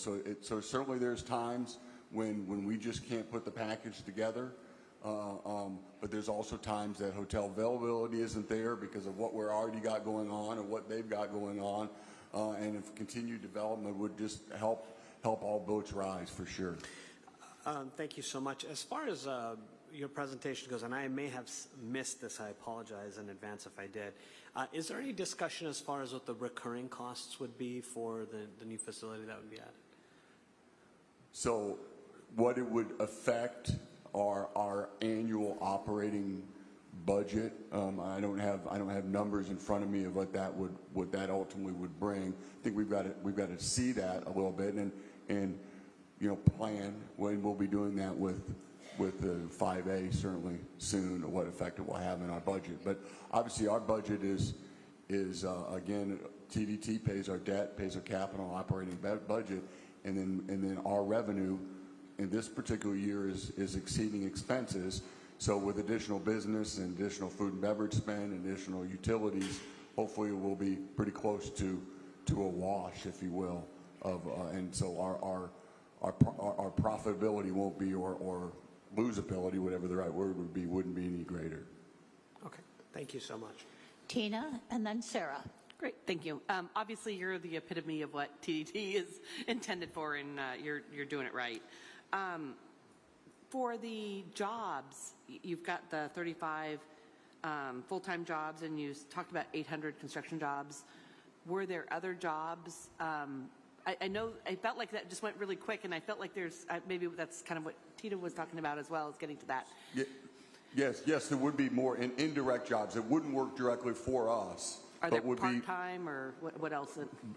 Combination of the both. One of the great things about our industry is there's great opportunities for people to make a career as a professional in the trades, riggers and other things. They not only work for us, but they'll go work at Kia Center or go work at Camping World or go to Tampa or go other places to help set up events. And generally those are people. So there's the secondary. Yeah. Okay. I just didn't know if there was any more jobs for local. And I keep going back to our recommendation from last year, and I keep looking at that.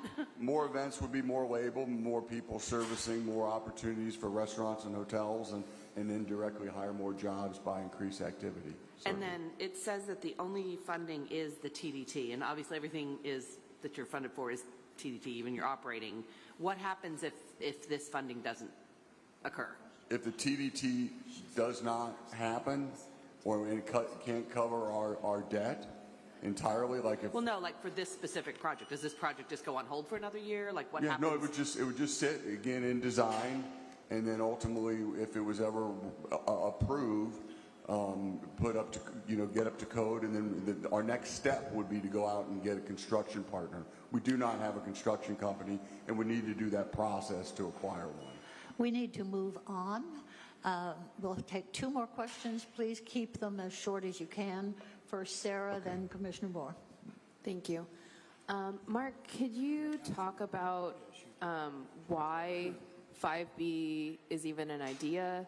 Like, who do you talk to create this? Like, what makes you say, like, this is what we envision for our convention center? So a very detailed and elaborate convention center master plan was done with quite a bit local stakeholder and our customers that ultimately made this the biggest priority to maximizing who we are and maximizing our facilities. So significant amount of collaboration done locally and with our customers. Again, that was in 2015. But the need remains the same today. So, sorry, just to back up on Rishi's question before with regard to capacity, is that something that your customers have, was that part of the plan? Like, was that mentioned in 2015? And part of what that space does that we currently don't have, we don't have 200,000 square feet of column-free space. So the large general assemblies, that will include the retractable seating for 20,000.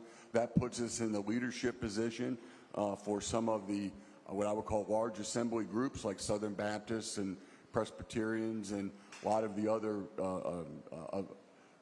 big groups that do that, and which generally meet in the summer, which would be great for us.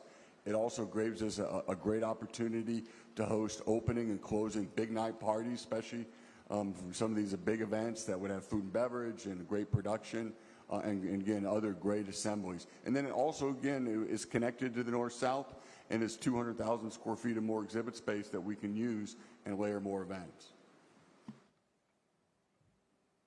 Commissioner? Thank you, Mark, for the presentation. When I was looking at slide 3, where you're talking about the post-pandemic comeback, I have a two-part question.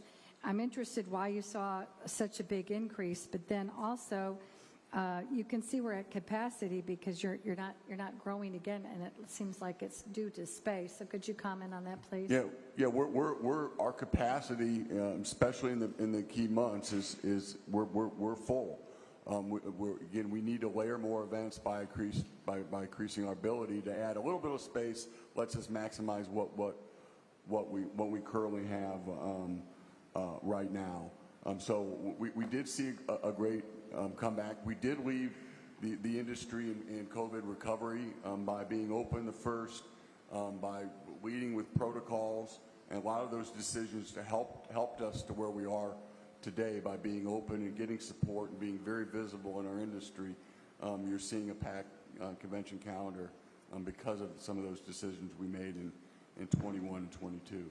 And then my final question, because this is where you get criticized, off the top of your head, are you able to talk about the hourly wage of your convention center employees and the construction workers that would be involved in the expansion? I don't have the construction wage on me, but our average pay is currently $31.41 per hour, and that includes all of our full-time employees and management. All right, thank you. And of course, benefits and Florida retirement system as well, because we're part of the county. Thank you, Mr. Tester. Thank you, Madam Chair. Thank you, Mr. Tester. Great job. Thank you for that presentation, and thank you for all the questions. We are now going to move forward to the next part of this agenda, and we'll turn to Whitney Evers from the county's attorney's office to address the questions and requests for more information from our last committee meeting. Madam Evers. Thank you, Co-Chair. Happy after lunch, everyone. Are we all still awake? I hope everybody had enough caffeine. Let me pull it down a little more so you can... Okay. Hopefully it doesn't give me reverb. Okay, so you had asked for 5 of the applicants to give you some additional information or give us additional information so that you could consider whether or not they could move through the process. One of those applicants actually graciously withdrew their application. That was 4 Roots, and I believe you've got copies of all of the extra information as well as the letter from 4 Roots on that. The other 4 I'm going to go through in the order that they appeared on your original table.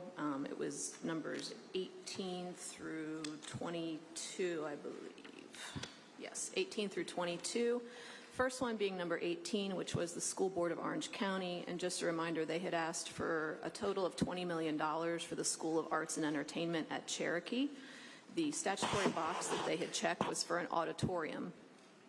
My concern last time was that although auditoriums are generally a qualified TDT use, this appeared to be primarily a school, and schools are not an authorized use under the TDT statute. So they had submitted some additional information and clarified that what they intended was that this auditorium would be a public-facing auditorium. They intended to bring tourists into town and have some performances there. Unfortunately, some of you may know this. I know one of you at least knows this. Some of the others may know this. Schools, public schools, are permitted through the state. They have a separate building code, and they are not permitted through the local jurisdictions. So when I asked OCPS whether they were going to permit this separate auditorium through the state or through the city of Orlando, the answer was that they are still permitting it through the state. Therefore, to my mind, that is a school. So a school does not qualify for TDT, so unfortunately my analysis on that has not changed. The next item on the list was the town of Eatonville CRA. They had requested $22,500,000 for the Eatonville Heritage Tourism District, but the box they checked on the application in terms of the statutory use was for an auditorium. I had mentioned last time that again, while auditoriums are an authorized use, it seemed to be sort of a mix of uses that were included in the application. As far as infrastructure, there was a food hall, there was the Club Eaton, parking, EV charging, stormwater, streetscape improvements. And I also had mentioned that the CRA is currently set to expire in January of 2027. So they submitted some additional information, and they broke down the uses that they are asking for. Specifically, the first was for the Club Eaton Arts and Entertainment Event Center. The second was for the Eaton Walk at Zora Square Park. And then the last was for the infrastructure. Now, they did indicate that they were prepared to pay for the infrastructure themselves, so that's good. That's not an eligible use. The Club Eaton Arts and Entertainment Event Center, again, I didn't have enough information to give you a solid answer on this. This sounds like it could be TDT eligible, but I would want to know a little bit more on that. The Eaton Walk at Zora Square Park, again, this one I'm a little unclear on because they mentioned some outdoor performance space on this, but they also added a lot of items that seem rather locally focused. Kiosks for local businesses. They talked again about some landscaping, some public art, and things like that are not generally TDT eligible. So the Eaton Walk at Zora Square Park, I'm still not clear on whether or not this would qualify. But of those three uses, only the Club Eaton Arts Entertainment Event Center sounds like it might qualify. However, because they asked for $22,500,000, if we take out the rest, that's likely going to drop them below that $20 million threshold that you all have for projects to be considered here. So my suggestion on this one was that perhaps this is something that could go back through ARC if ARC gets additional funding. That would also give them some time to flesh out the project a little bit more and ensure that the uses that they're asking for are actually TDT eligible. It would also give them some time to talk to county administration about the expiration of the CRA and how that's going to move forward. You'll see in the extra information they provided that they're saying that's not an issue for them, that the city would just take this over if that were the case, if the CRA expired. But in my experience, it's not quite that simple, so I think that's probably a conversation that needs to be had with county administration before that moves forward. The third item was for Roots. Again, they have graciously withdrawn their application. I believe they're hopeful that ARC will get some more funding and they may come back to ARC at some point in the future. The next item was the City of Ocoee. They had asked for $30 million for the Forest Lake Golf Club, and the statutory box they had checked was for a convention center, sports stadium, sports arena, coliseum, or an auditorium. The original application centered around the golf course, specifically some revamping some greens. Sorry, I'm not a golfer, so forgive me, those of you who are. Golf stuff is what, what they had in their application. They have clarified that the golf course was never intended to be funded through TDT, but that the city was going to fund the golf course improvements. They narrowed down their ask to 4 different items, the first of which is an event/hospitality/convention center. The second item is a classroom/training/administrative center. The third item was a Himalayan recreation and entertainment park. And the last item was 8,000 square feet of a plaza to connect the venues. So the first item there, the Event, Hospitality, and Convention Center, similar to the CRA, this sounds like it could be eligible if it was primarily promoted to tourists. There was a lot of information that they had provided that seemed to focus again on kind of local education and things like that. So that would need to be clarified. The Classroom Training and Administrative Center is not a qualified TDT use. I'm unsure what a Himalayan recreation and entertainment park is, and I didn't see enough information in what they provided to sort of help me figure that out. So again, that may be a use. It may not be an eligible use. I'm not quite sure. But the 8,000 square feet of plaza connecting the venues is not an authorized TDT use. So again, they asked for $30 million. If you remove half of what they're asking for, that will likely drop them below the $20 million again. So this may be something else that could go to ARC in the future if that's the committee's preference. The last item is the City of Winter Garden. They had asked for $21 million, and the application indicated it was for the dredging of boat ramps in Newton Park, which is in Winter Garden, and Magnolia Park, which was indicated to be in Apopka. The statutory box that they checked was for shoreline protection, enhancement, cleanup, or restoration of inland lakes to which there is public access. My concern last time was that boat ramps are not considered physical preservation of the water body, and because the application had specifically indicated they were dredging boat ramps, there is an Attorney General opinion on point that says you can't use TDT for that. So additional information was submitted, and they clarified that they're asking for funding for Newton Park and to partner with the county on the Magnolia Park one, which is in Apopka. That is under the county's jurisdiction. It's unincorporated. So when I got that information, what I did was I reached out to our environmental protection folks and asked them if the county has agreed to partner on this project. What I found out was that we had received a request last year to work on this project together. Unfortunately, we were unable to find the money in the budget because of property tax reform, et cetera. So the county has not actually agreed to partner on this at this point. Additionally, there is on the August 25th Board of County Commissioners agenda a shoreline alteration permit that is being submitted through the Water Management District that is for the exact dredging for this area that was in the application, and the map of that permit shows the dredging happening at the end of the boat or the boat dock. So it's literally circled on the map that it's on the boat dock. So I think, again, this one, I don't know whether the Newton Park would qualify. I didn't get enough information on that, but this is another one where, because the ask was $21 million, if we take away half of that project, again, they're going to drop below the $20 million, and I think this is a perfect project to go through the new ecotourism programs, should those be approved, and allow this to flesh that out a little bit better, and perhaps in the interim, there may be some opportunity for the county to partner with them on the other ask as well. So that is everything I have. If anybody has any questions.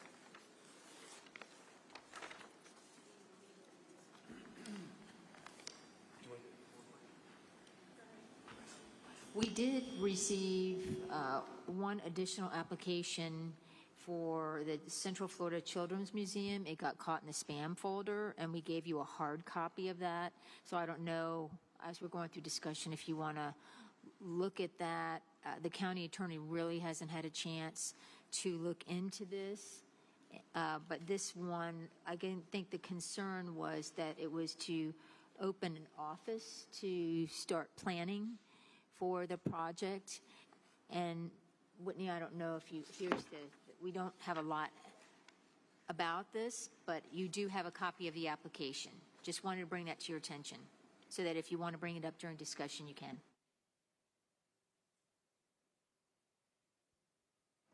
Let's take questions. We'll give Whitney a chance to look at that in just a few minutes and come back.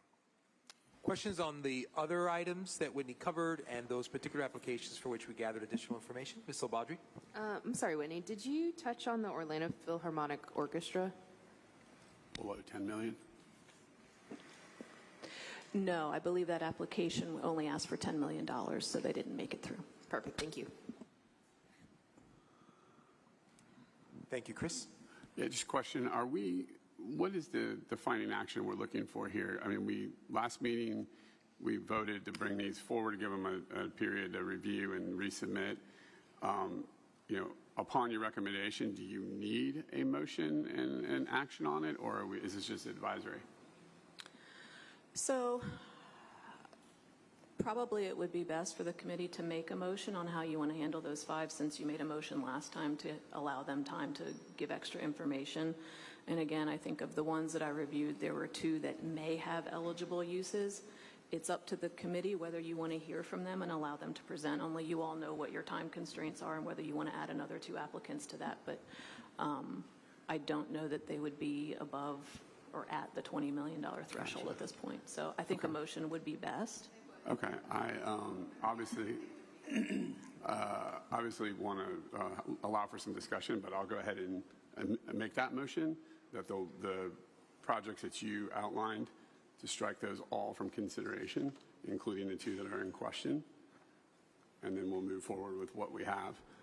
And just my point of clarification there is, we gave them a second opportunity. We've done, I think, more than enough space to get these applications forward. So I think at this point we can move forward.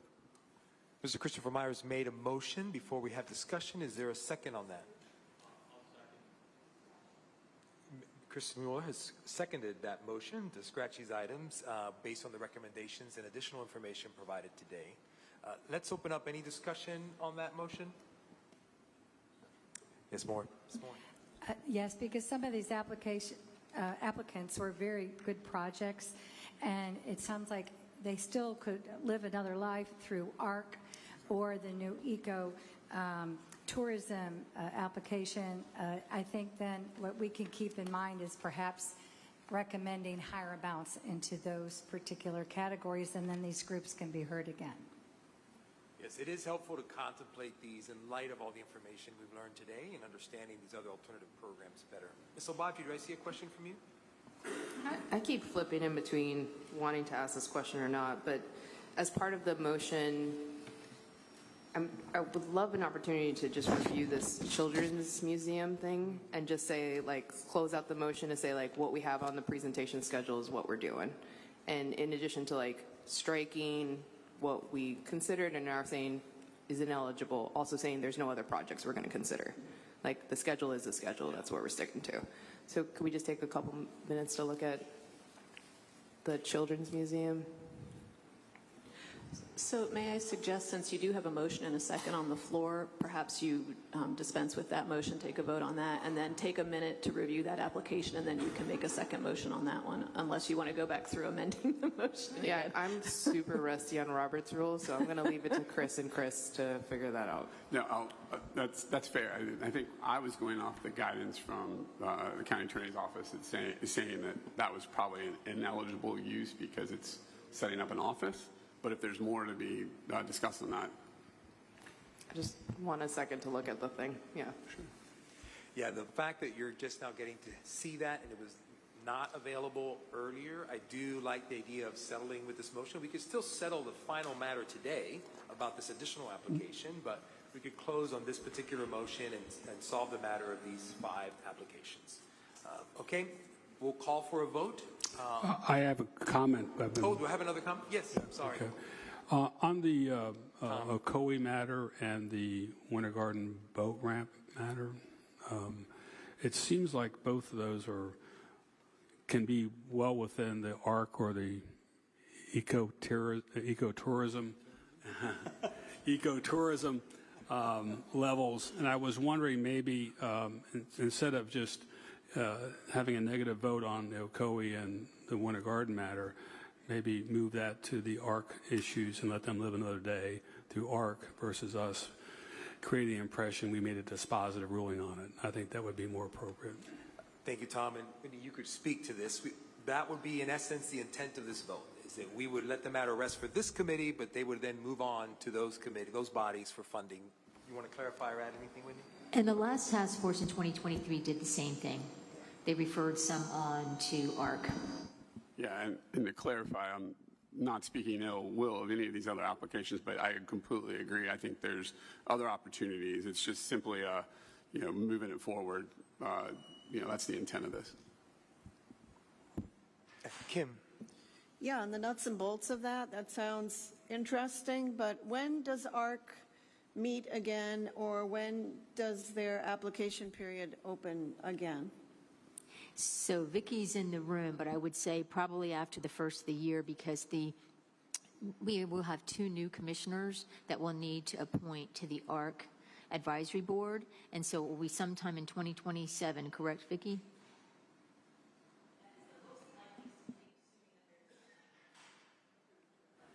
Yes. Okay, there's no other discussion. Oh, Sergio?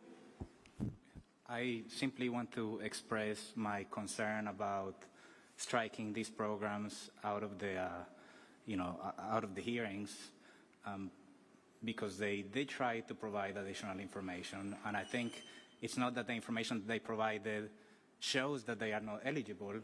There's a judgment being made here with limited information. So my preference would be to let them come and have their 15 minutes on the panel, on the podium, and tell us what the program is about, and then we can decide if it's a worthy use of the TDT funds or not.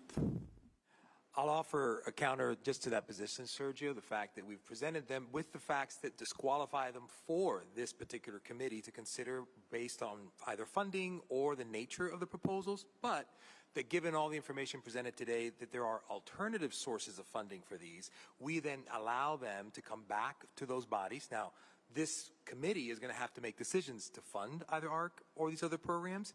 So I can understand the tension of, whoa, we haven't made that decision yet, but we're hoping these people are going to benefit from that. But that's just part of the process of the work. Right now, we're just deciding that that's the appropriate future for those projects. And at this moment, this committee decides to, for lack of a better term, relegate that to that process. But we would then move on to focus on the things that we have on the roster to present. Does that make sense? Wonderful. Well, we have a motion on the floor. Let's take a vote if there's no more discussion. Oh, I'm so sorry. I see your hand. That's all right. Robert Smith, Town of Windermere.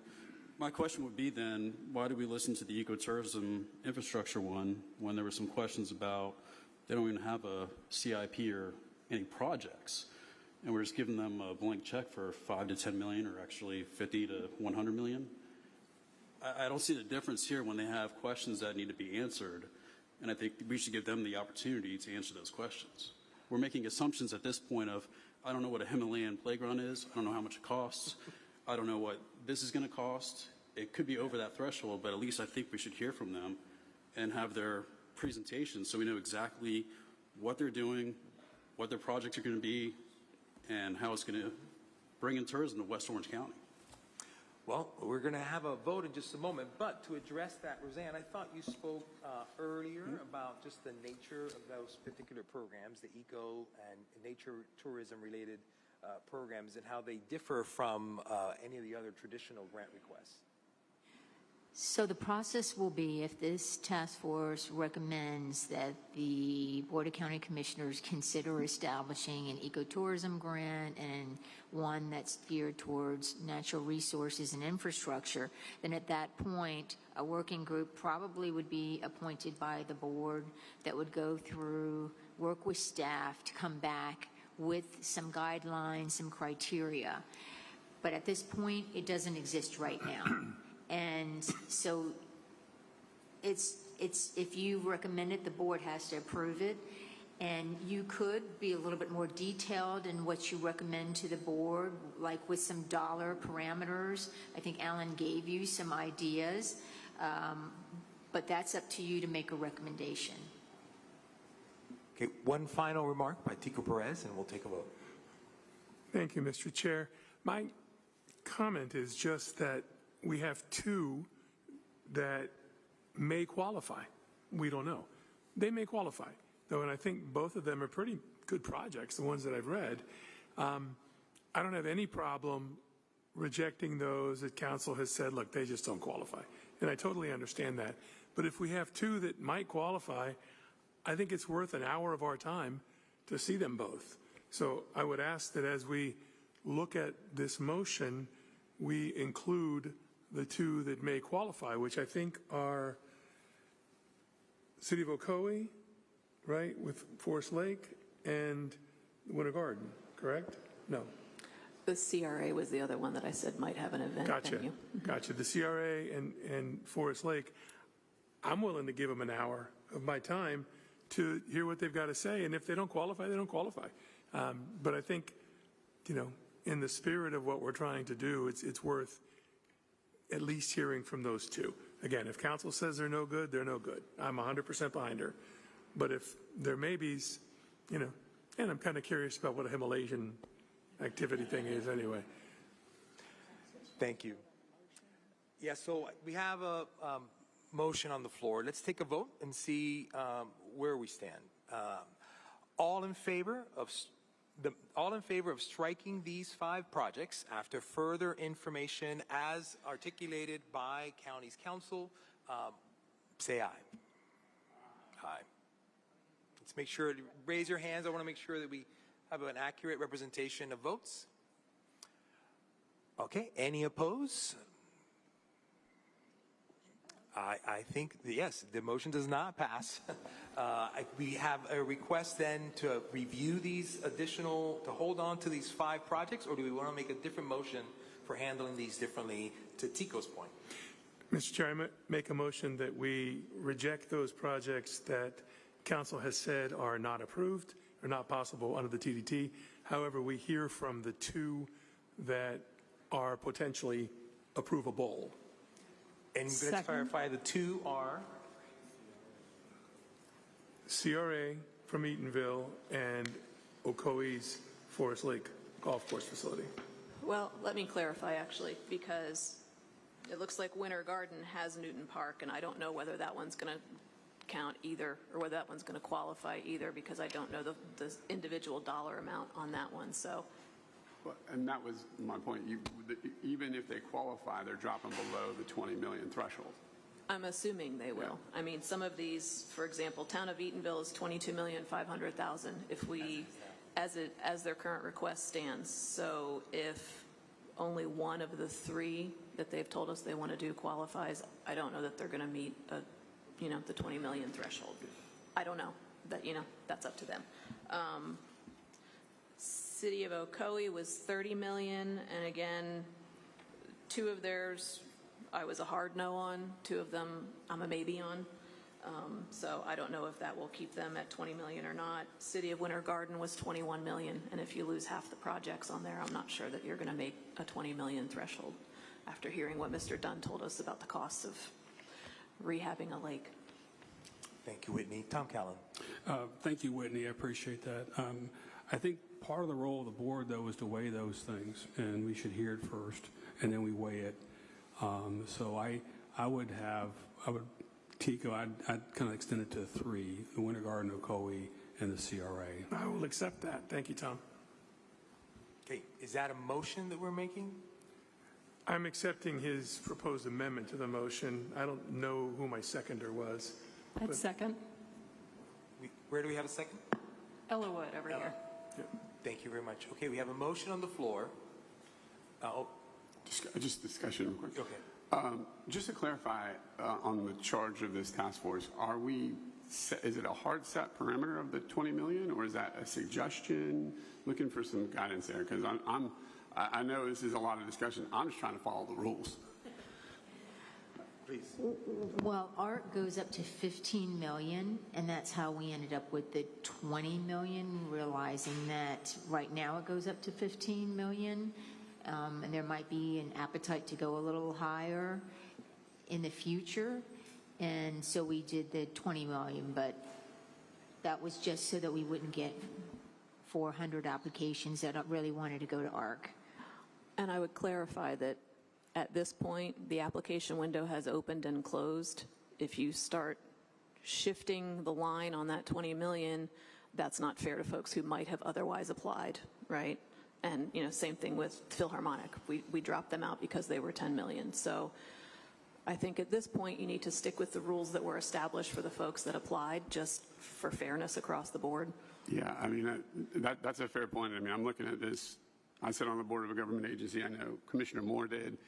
A lot of times it's a slippery slope if you reopen it, and all of a sudden you get somebody that raises some questions on it. So I was just trying to keep us on task and keep us within the parameters of what the scope was. But if we want to vote that way, we're a democratic society. And I'd say that is the primary concern, is I think we're stewards of this process to allow public discourse on the projects that are presented and provide guidance for the board to then finally decide what's going to happen. We've been given information about ways in which projects that would not make it through the filter of this committee to still have life beyond this committee. I also acknowledge the availability of this particular body as we start adding an hour or two turns into another day on the calendar. And then the scheduling and making sure that we have quorum for these meetings. So as we consider this, I wanted to take it into account exactly what our function is and the limits of our ability to serve in that capacity. We have a motion on the floor. We have a seconder for that motion, specifically for 3 projects. To remain for evaluation in order to specifically understand whether the things we believe disqualify them, like in the cases of them dropping below the $20 million minimum, do disqualify them or not. Let us take a vote. All in favor? Any opposed? Okay, Thank you so much. Motion passes. Thank you, Mr. Perez. Okay. So now we have the Children's Museum. Why don't we move? Thank you. Why don't we move the Children's Museum to the very end? Give everybody a little more chance. They actually were sent this yesterday via emailed this application yesterday. All right, but just know that we are going to go over our adjournment time. We'll take up the children's. Yeah. It's really discussion. Give 5 minutes, and then we'll check in on your review to move forward with commentary about the Children's Museum proposal. I assume some of you have started to take a look at it. Let's take a few minutes to look at it and come back. Whitney, do you want to say? Do you want to say anything about the Children's Museum, Whitney?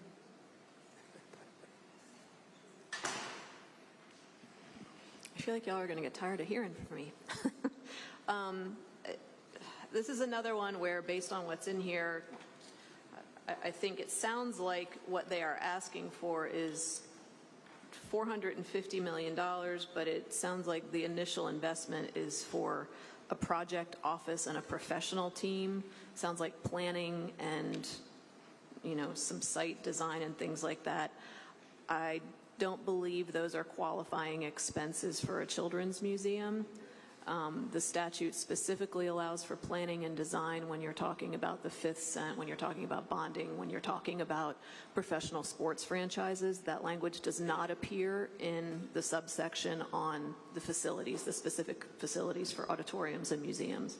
So just based on that language, they've got a sentence in here that says funding would establish the project office and professional team, complete site feasibility, economic impact, architectural engineering, museum planning, exhibit design, operational work, and support construction, immersive exhibit fabrication, technology furnishings, et cetera, et cetera. So, I mean, it's a fine line. That sounds to me a lot like they're trying to set up an office to plan a museum. I also don't see an actual location for a museum in here, so this is another one where I don't know whether or not they've got a site already identified to meet the owner-operator requirement.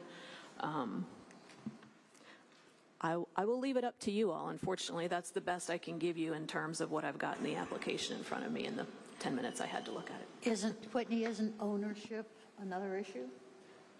Ownership? Land ownership? No, not land ownership, but the ownership of the museum. It would have to be owned by... Yes, the ownership and the operation of the museum needs to meet the statutory requirement. So there are 3 issues that are showing up in this application for those of us skimming through it. It's the mention that dollars would be allocated for basically standing up a team and planning for this process. The lack of mention of the land where this would go being controlled by the party. And is it clarity on the ownership and whether they meet statute?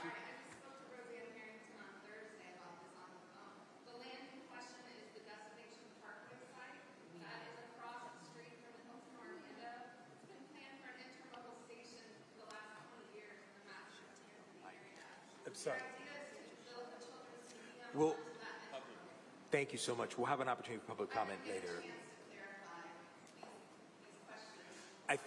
I think the distinguishing remark in the application is that the land, though there may be land in mind by the group, is not currently controlled by the group. Isn't that land the Dreamers' land too?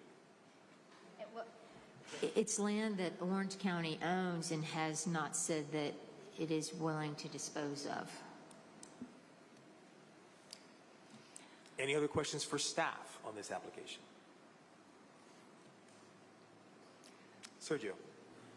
I noticed there's another application for a children's museum. We're talking about 2 different applications, 2 different organizations, correct?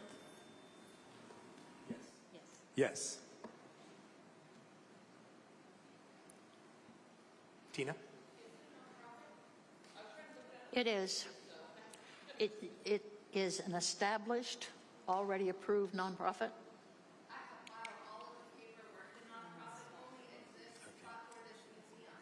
Okay, thank you. But we can have opportunities for public comment and more information later. May I make a motion? Please. I'm going to move that we do not move this project forward. It is not sufficiently developed in a way that we can assess the allocation of funds requested. And if the county commission wishes to hear it later, they can make that decision. Second. Okay, we have a motion and a second. Who said the second? I did. Thank you, Tom, very much.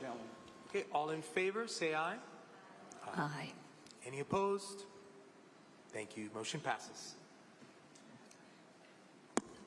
Very well. We are now going to open the floor for member comments, commission member comments. We will have 15 minutes for that, so I'm going to ask you to please keep your comments as succinct as you possibly can, because we want to move on to the public comments and have adequate time for that, and we are already running beyond our schedule. So we will now take time for member comments. Tico, are you wanting to make a comment with your sign? With your name? No. Okay. These comments, I assume, would have to do with presentations you have heard this morning, with urging that these projects move forward, that you particularly like something or don't like something else. This is your time to talk. Yes. Hi, I'd like to make a comment, and it's more for preparation for tomorrow's meeting. Can we get more information about the economic analysis of the projects and which projects are receiving those at the top of tomorrow's meeting? Just a quick report of what we're getting and when we're going to get it and for which projects. I'm sure we can make that available. Yes, you actually have that. It was one of the handouts that you were given from GSU. And it was one of the ones, and it looks like, and this came from It's Georgia your State yellow. University. It's your yes, yellow. This one. It's this one. And so Georgia, as the mayor mentioned in the first meeting, last time in the 2023 task force, there was a concern about everybody kind of bringing in their own economic analysis, and we wanted some consistency. And they also wanted somebody very objective. And so the mayor worked with the comptroller and asked the comptroller to identify some organization that can do the economic analysis. So the comptroller and the mayor preferred somebody out of state so that there wasn't anybody who was in the state tied to this organization. So the comptroller did a review and interviewed a number of organizations, and they selected Georgia State University. And then from there, that's Dr. Bluestone, who I believe is on the call. And Dr. Bluestone has gone through and we put his comments on this sheet, and it explains kind of the process he's going to use to do his analysis. It's under economic impact notes. And Dr. Bluestone is he still on the call? Hi, sorry, I know we only have 15 minutes of member comments. I don't want to eat it up all by the good doctor. But just as a clarification, we're going to review 17 projects. So this 3-page spreadsheet's not it. This is not the final product. No, this is Okay. not. This is just that there he is. It's the approach, because you all asked last time, because he mentioned he wasn't going to evaluate some. So we gave his approach to show you which one he's going to do a full analysis on and which one's not. And there's Dr. Bluestone right now. You can ask him a question. He answers that Sorry, question. I don't have any more questions for Dr. Bluestone. We only have 12 minutes of member comments, and I just want to make sure we're Yes. respectful of everyone's time. He will be doing an economic analysis on, and he's listed his approach for each of the applicants right here. Thank you. Other questions? Yeah, oh, sorry. Robert Smith? Do we have the opportunity to ask the applicants for additional information? Because one of the questions I was going to ask Orange County for the infrastructure plan was about the MSTU that's currently in place. How much are they making from that? How much are they utilizing? And is this supplementing their request, supplementing the existing revenues that they already get? So I was trying to see if, do we request you to get that additional information, or do I go to Liz Johnson? Oh, for the infrastructure, Yes. probably follow up, Scott, with Liz Johnson. Is that good? Yes. Okay. Yes? I just real quickly wanted to follow up with my answer to Doug about typical projects. I said 3 to 5 million for a partial dredging. There's a whole spectrum. For instance, the district puts $500,000 of native aquatic vegetation in the lake every year. It's $500,000. ACOE is doing an amazing project using rare earth elements to reduce turbidity in Stark Lake. That's $1 million or less. So I didn't want that one example to be stuck there. It's a whole spectrum of things it could be. So I appreciate the opportunity to clarify that. I didn't want to do it at the break because then I get in trouble with Whitney. Yes, and in fact, the Conway Chain of Lakes application was for a few $100,000. Other comments? Yes? This is a question. A couple times it's come up in conversation about the Visit Orlando contract. Is it possible to get a copy of the current contract and know a little bit more about that when it expires? Visit Orlando contract has been amended 4 times, so yes, it's possible to get you a copy of it, but you'll have to weave your way through all of the amendments to fully understand the entirety of the contract. And I do not believe that the County Commission would be willing to reconsider what has already been accomplished for Visit Orlando. Yeah, that isn't why I asked that. I feel like I'm flying in the dark when we talk about things like that, and I can't see it for myself. So I didn't know if anybody else would be interested in seeing that or not. It's just a question I had out of curiosity. If we could get, if it's available somewhere, I'll go find it. I wonder if it's in the past year's discussion. I'm very reluctant to burden staff with too much more printing and copying and providing of documents. Let's see what she can send it electronically. Great. I always forget about electronically. Sorry. Was that directed at?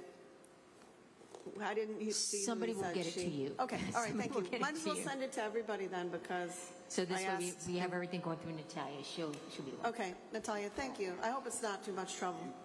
Okay. Thank you. Any further? Yes, Sergio? Thank you. First, I want to take an opportunity to thank all the applicants who came and delivered really thoughtful, interesting presentations.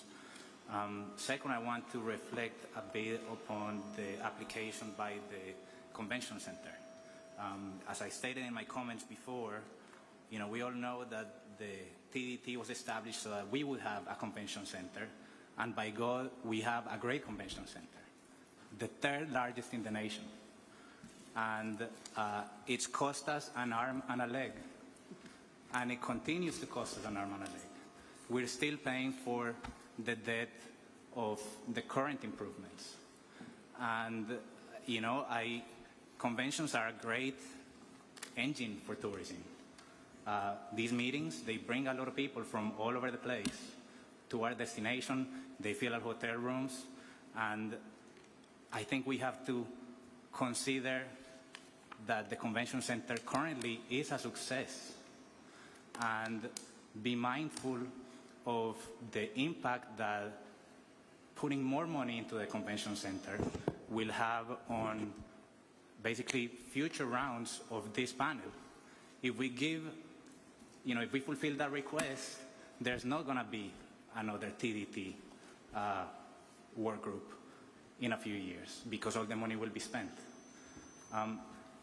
If we continue to spend money like that, if we continue to go into that to fund these big programs, these big projects, we won't be able to fund the things that our community desperately needs. So thank you for your time. Tina and then Tom Callan, please keep your remarks short. Yeah. I was just going to say that all the folks that are on the yellow or the red who got brought back, they've already got a heads up now on some of the things they need to address in their presentations. Probably a heads up over some of the other ones that are coming in blind. So hopefully you're listening and have availability to address those things. Tom Callan? One of the questions I had on the convention center was, I know 5A, I believe it is, just got funded for like $360 million bond issue this year. And there was another $300 bond issue this year to refinance the 2015 debt. So the question I had was, when will 5A open? And I know 5A was done, Chairman, because your project was always cut twice, as you know, and the north-south didn't work because it wasn't integrated sufficiently, and 5A is intended to improve that. And I'm looking forward to that with a new meeting space. It's a great project, but I would like to see that project, see how that 5A works first. So the question I had was, when will 5A become operational, and should that be the appropriate time to consider 5B at that point? Thank you. Perhaps we can address that tomorrow. I think I would like to make a comment while we still have time. I have to go to the agenda for that since we added 3 more. Okay. I would simply like to say that I believe this entire community has a somewhat ambiguous relationship with the tourism industry.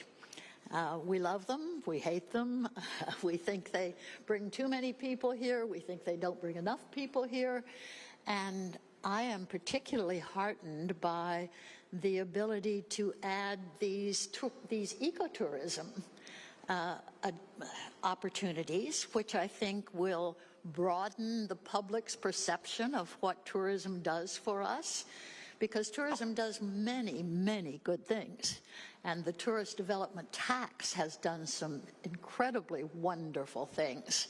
We now have an opportunity to extend that and to gain more adherence in our community for the tourism industry and for the visitors who help fund these things. So that's just what I wanted to add. And now, Roseanne? Okay, I'm going to get down to logistics. Since we added 3 groups, and they're not ready for tomorrow, so we're going to have to add them all to the August 5th time. And I just wanted to go over what that looked like. I had only scheduled 5 groups for that day, thinking that we were going to have GSU do their economic analysis update. So what we'll do is, after 8 waves, which I think everybody has the calendar in here, on Friday after 8 waves, we'll do lunch. And then we'll go from 12:15 to 12:45 with the first group, 12:45 to 1:15 with the second, and 1:15 to 1:45 with the third. And then we'll have GSU go from 1:45 to 2:30. And then we will have from 2:30 to 3 member comment and public comment.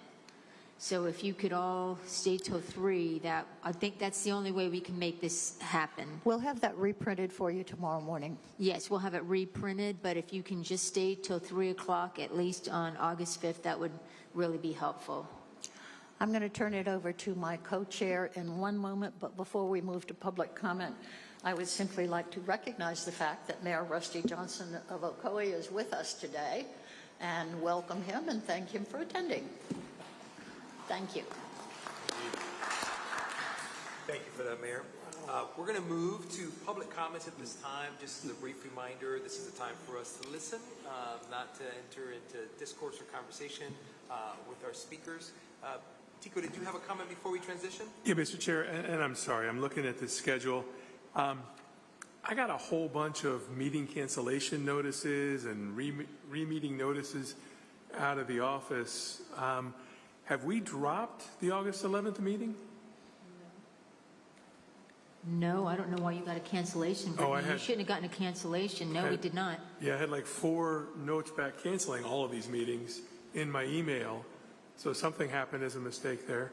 I just wanted to make sure. So I think I know what happened. Okay. So we still have the 11th, though, right? Have we been hacked?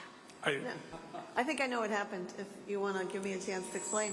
So, because it happened to me too, and I was trying to figure it out, I provided a new email address subsequent to the very first notices going out, Tico. So if you provided a new email address, I think it was canceled to your old email address, but sent to your new.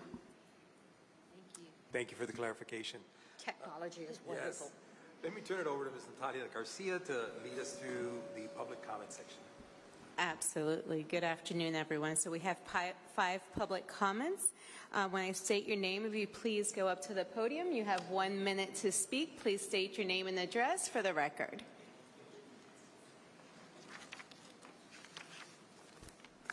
The microphone is open for public comment. I guess I have to say who's up. Mr. Mark Reicher, will you please come to the podium, followed by Ms. Maria Triscari, Mr. Craig Shadwick, Angel De La Portilla, and then Ann Effinger, please. Thank you.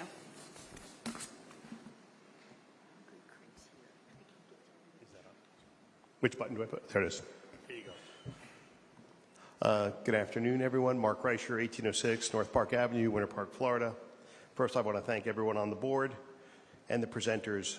We're a very fortunate community to be able to even have this conversation.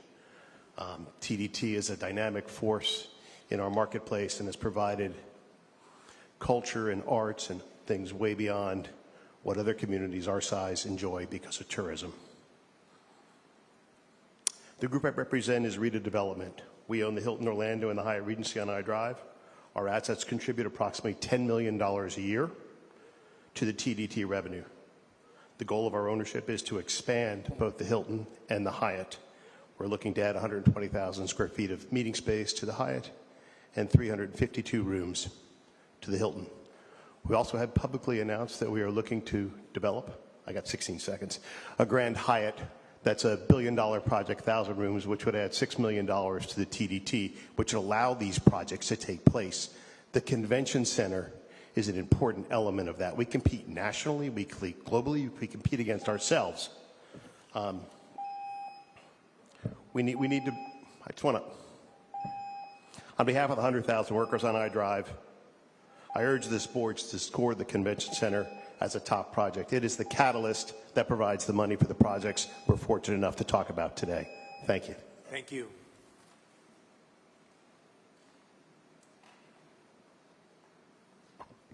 Good afternoon, task force members. I am Maria Triscari, President and CEO of the International Drive Resort Area Chamber of Commerce, which represents 150 hotels, hundreds of restaurants, attractions, 7 major theme parks. We employ over 100,000 employees and represent over $7 billion in new and planned development.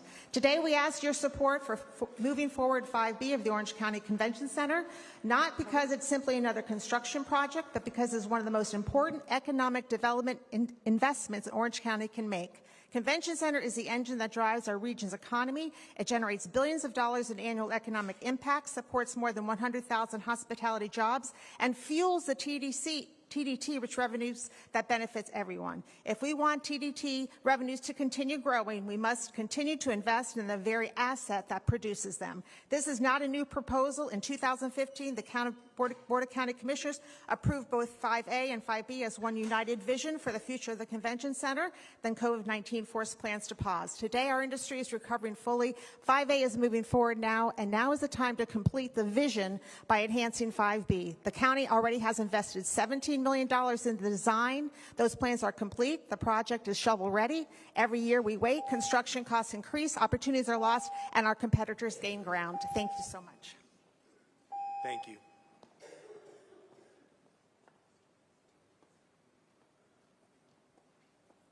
Good afternoon. My name is Craig Shadrick. I'm the city manager for the city of Ocoee. First, I'd like to thank all of you for your volunteering your time and professionalism for this body and for the opportunity to continue forward with our project. And I do want to speak to that just momentarily. We have 2 outstanding organizations that are part of our project. This is not a little podunk municipal golf course refresh. This is actually something that's being replicated on a national level in several states, and these projects that we're looking forward to sharing with you actually serve as a regional and national boost in economic development and tourism, in addition to their local impacts, which we probably spend a little more time on our application focusing on those. Lastly, we would applaud any continued discussion about return on investment for projects that you choose to fund. Our numbers listed in our application are extremely conservative, and we believe that the real number is much higher. And we're looking forward to sharing that in addition to what a Himalayan park is when we get the opportunity to present. Thank you again. Thank you. Next. Good afternoon, Mayor Chapin. Good afternoon, Chairman Moreton, Commissioner Clark, and Commissioner Moore. My name is Angel de la Portilla. I reside at 205 Calliope Street in the city of Ocoee. I have been honored for the last 17 years to represent Rosen Hotels. Mr. Rosen, Harris Rosen, brought me on board as a consultant with one task: to monitor the TDT and ensure that the county was making fiscally responsible decisions. And they have. They have. Despite on who's been in the county commission, we applaud the county's effort, as well as the comptroller, on being financially responsible with these TDT funds. The one key thing that I would ask is that look at what the return on investment is, and whatever recommendations you make to the county commission, the important thing is, what is that return on investment? And it's measured by the increase in hotel rooms and hotel room stays or Airbnb stays, whether it's a sporting event, whether it's a theater at the Performing Arts Center, a convention, other events, or new investments that you guys are considering in ecotourism. Look at what that ROI, that return on investment is. Thank you. Thank you very much.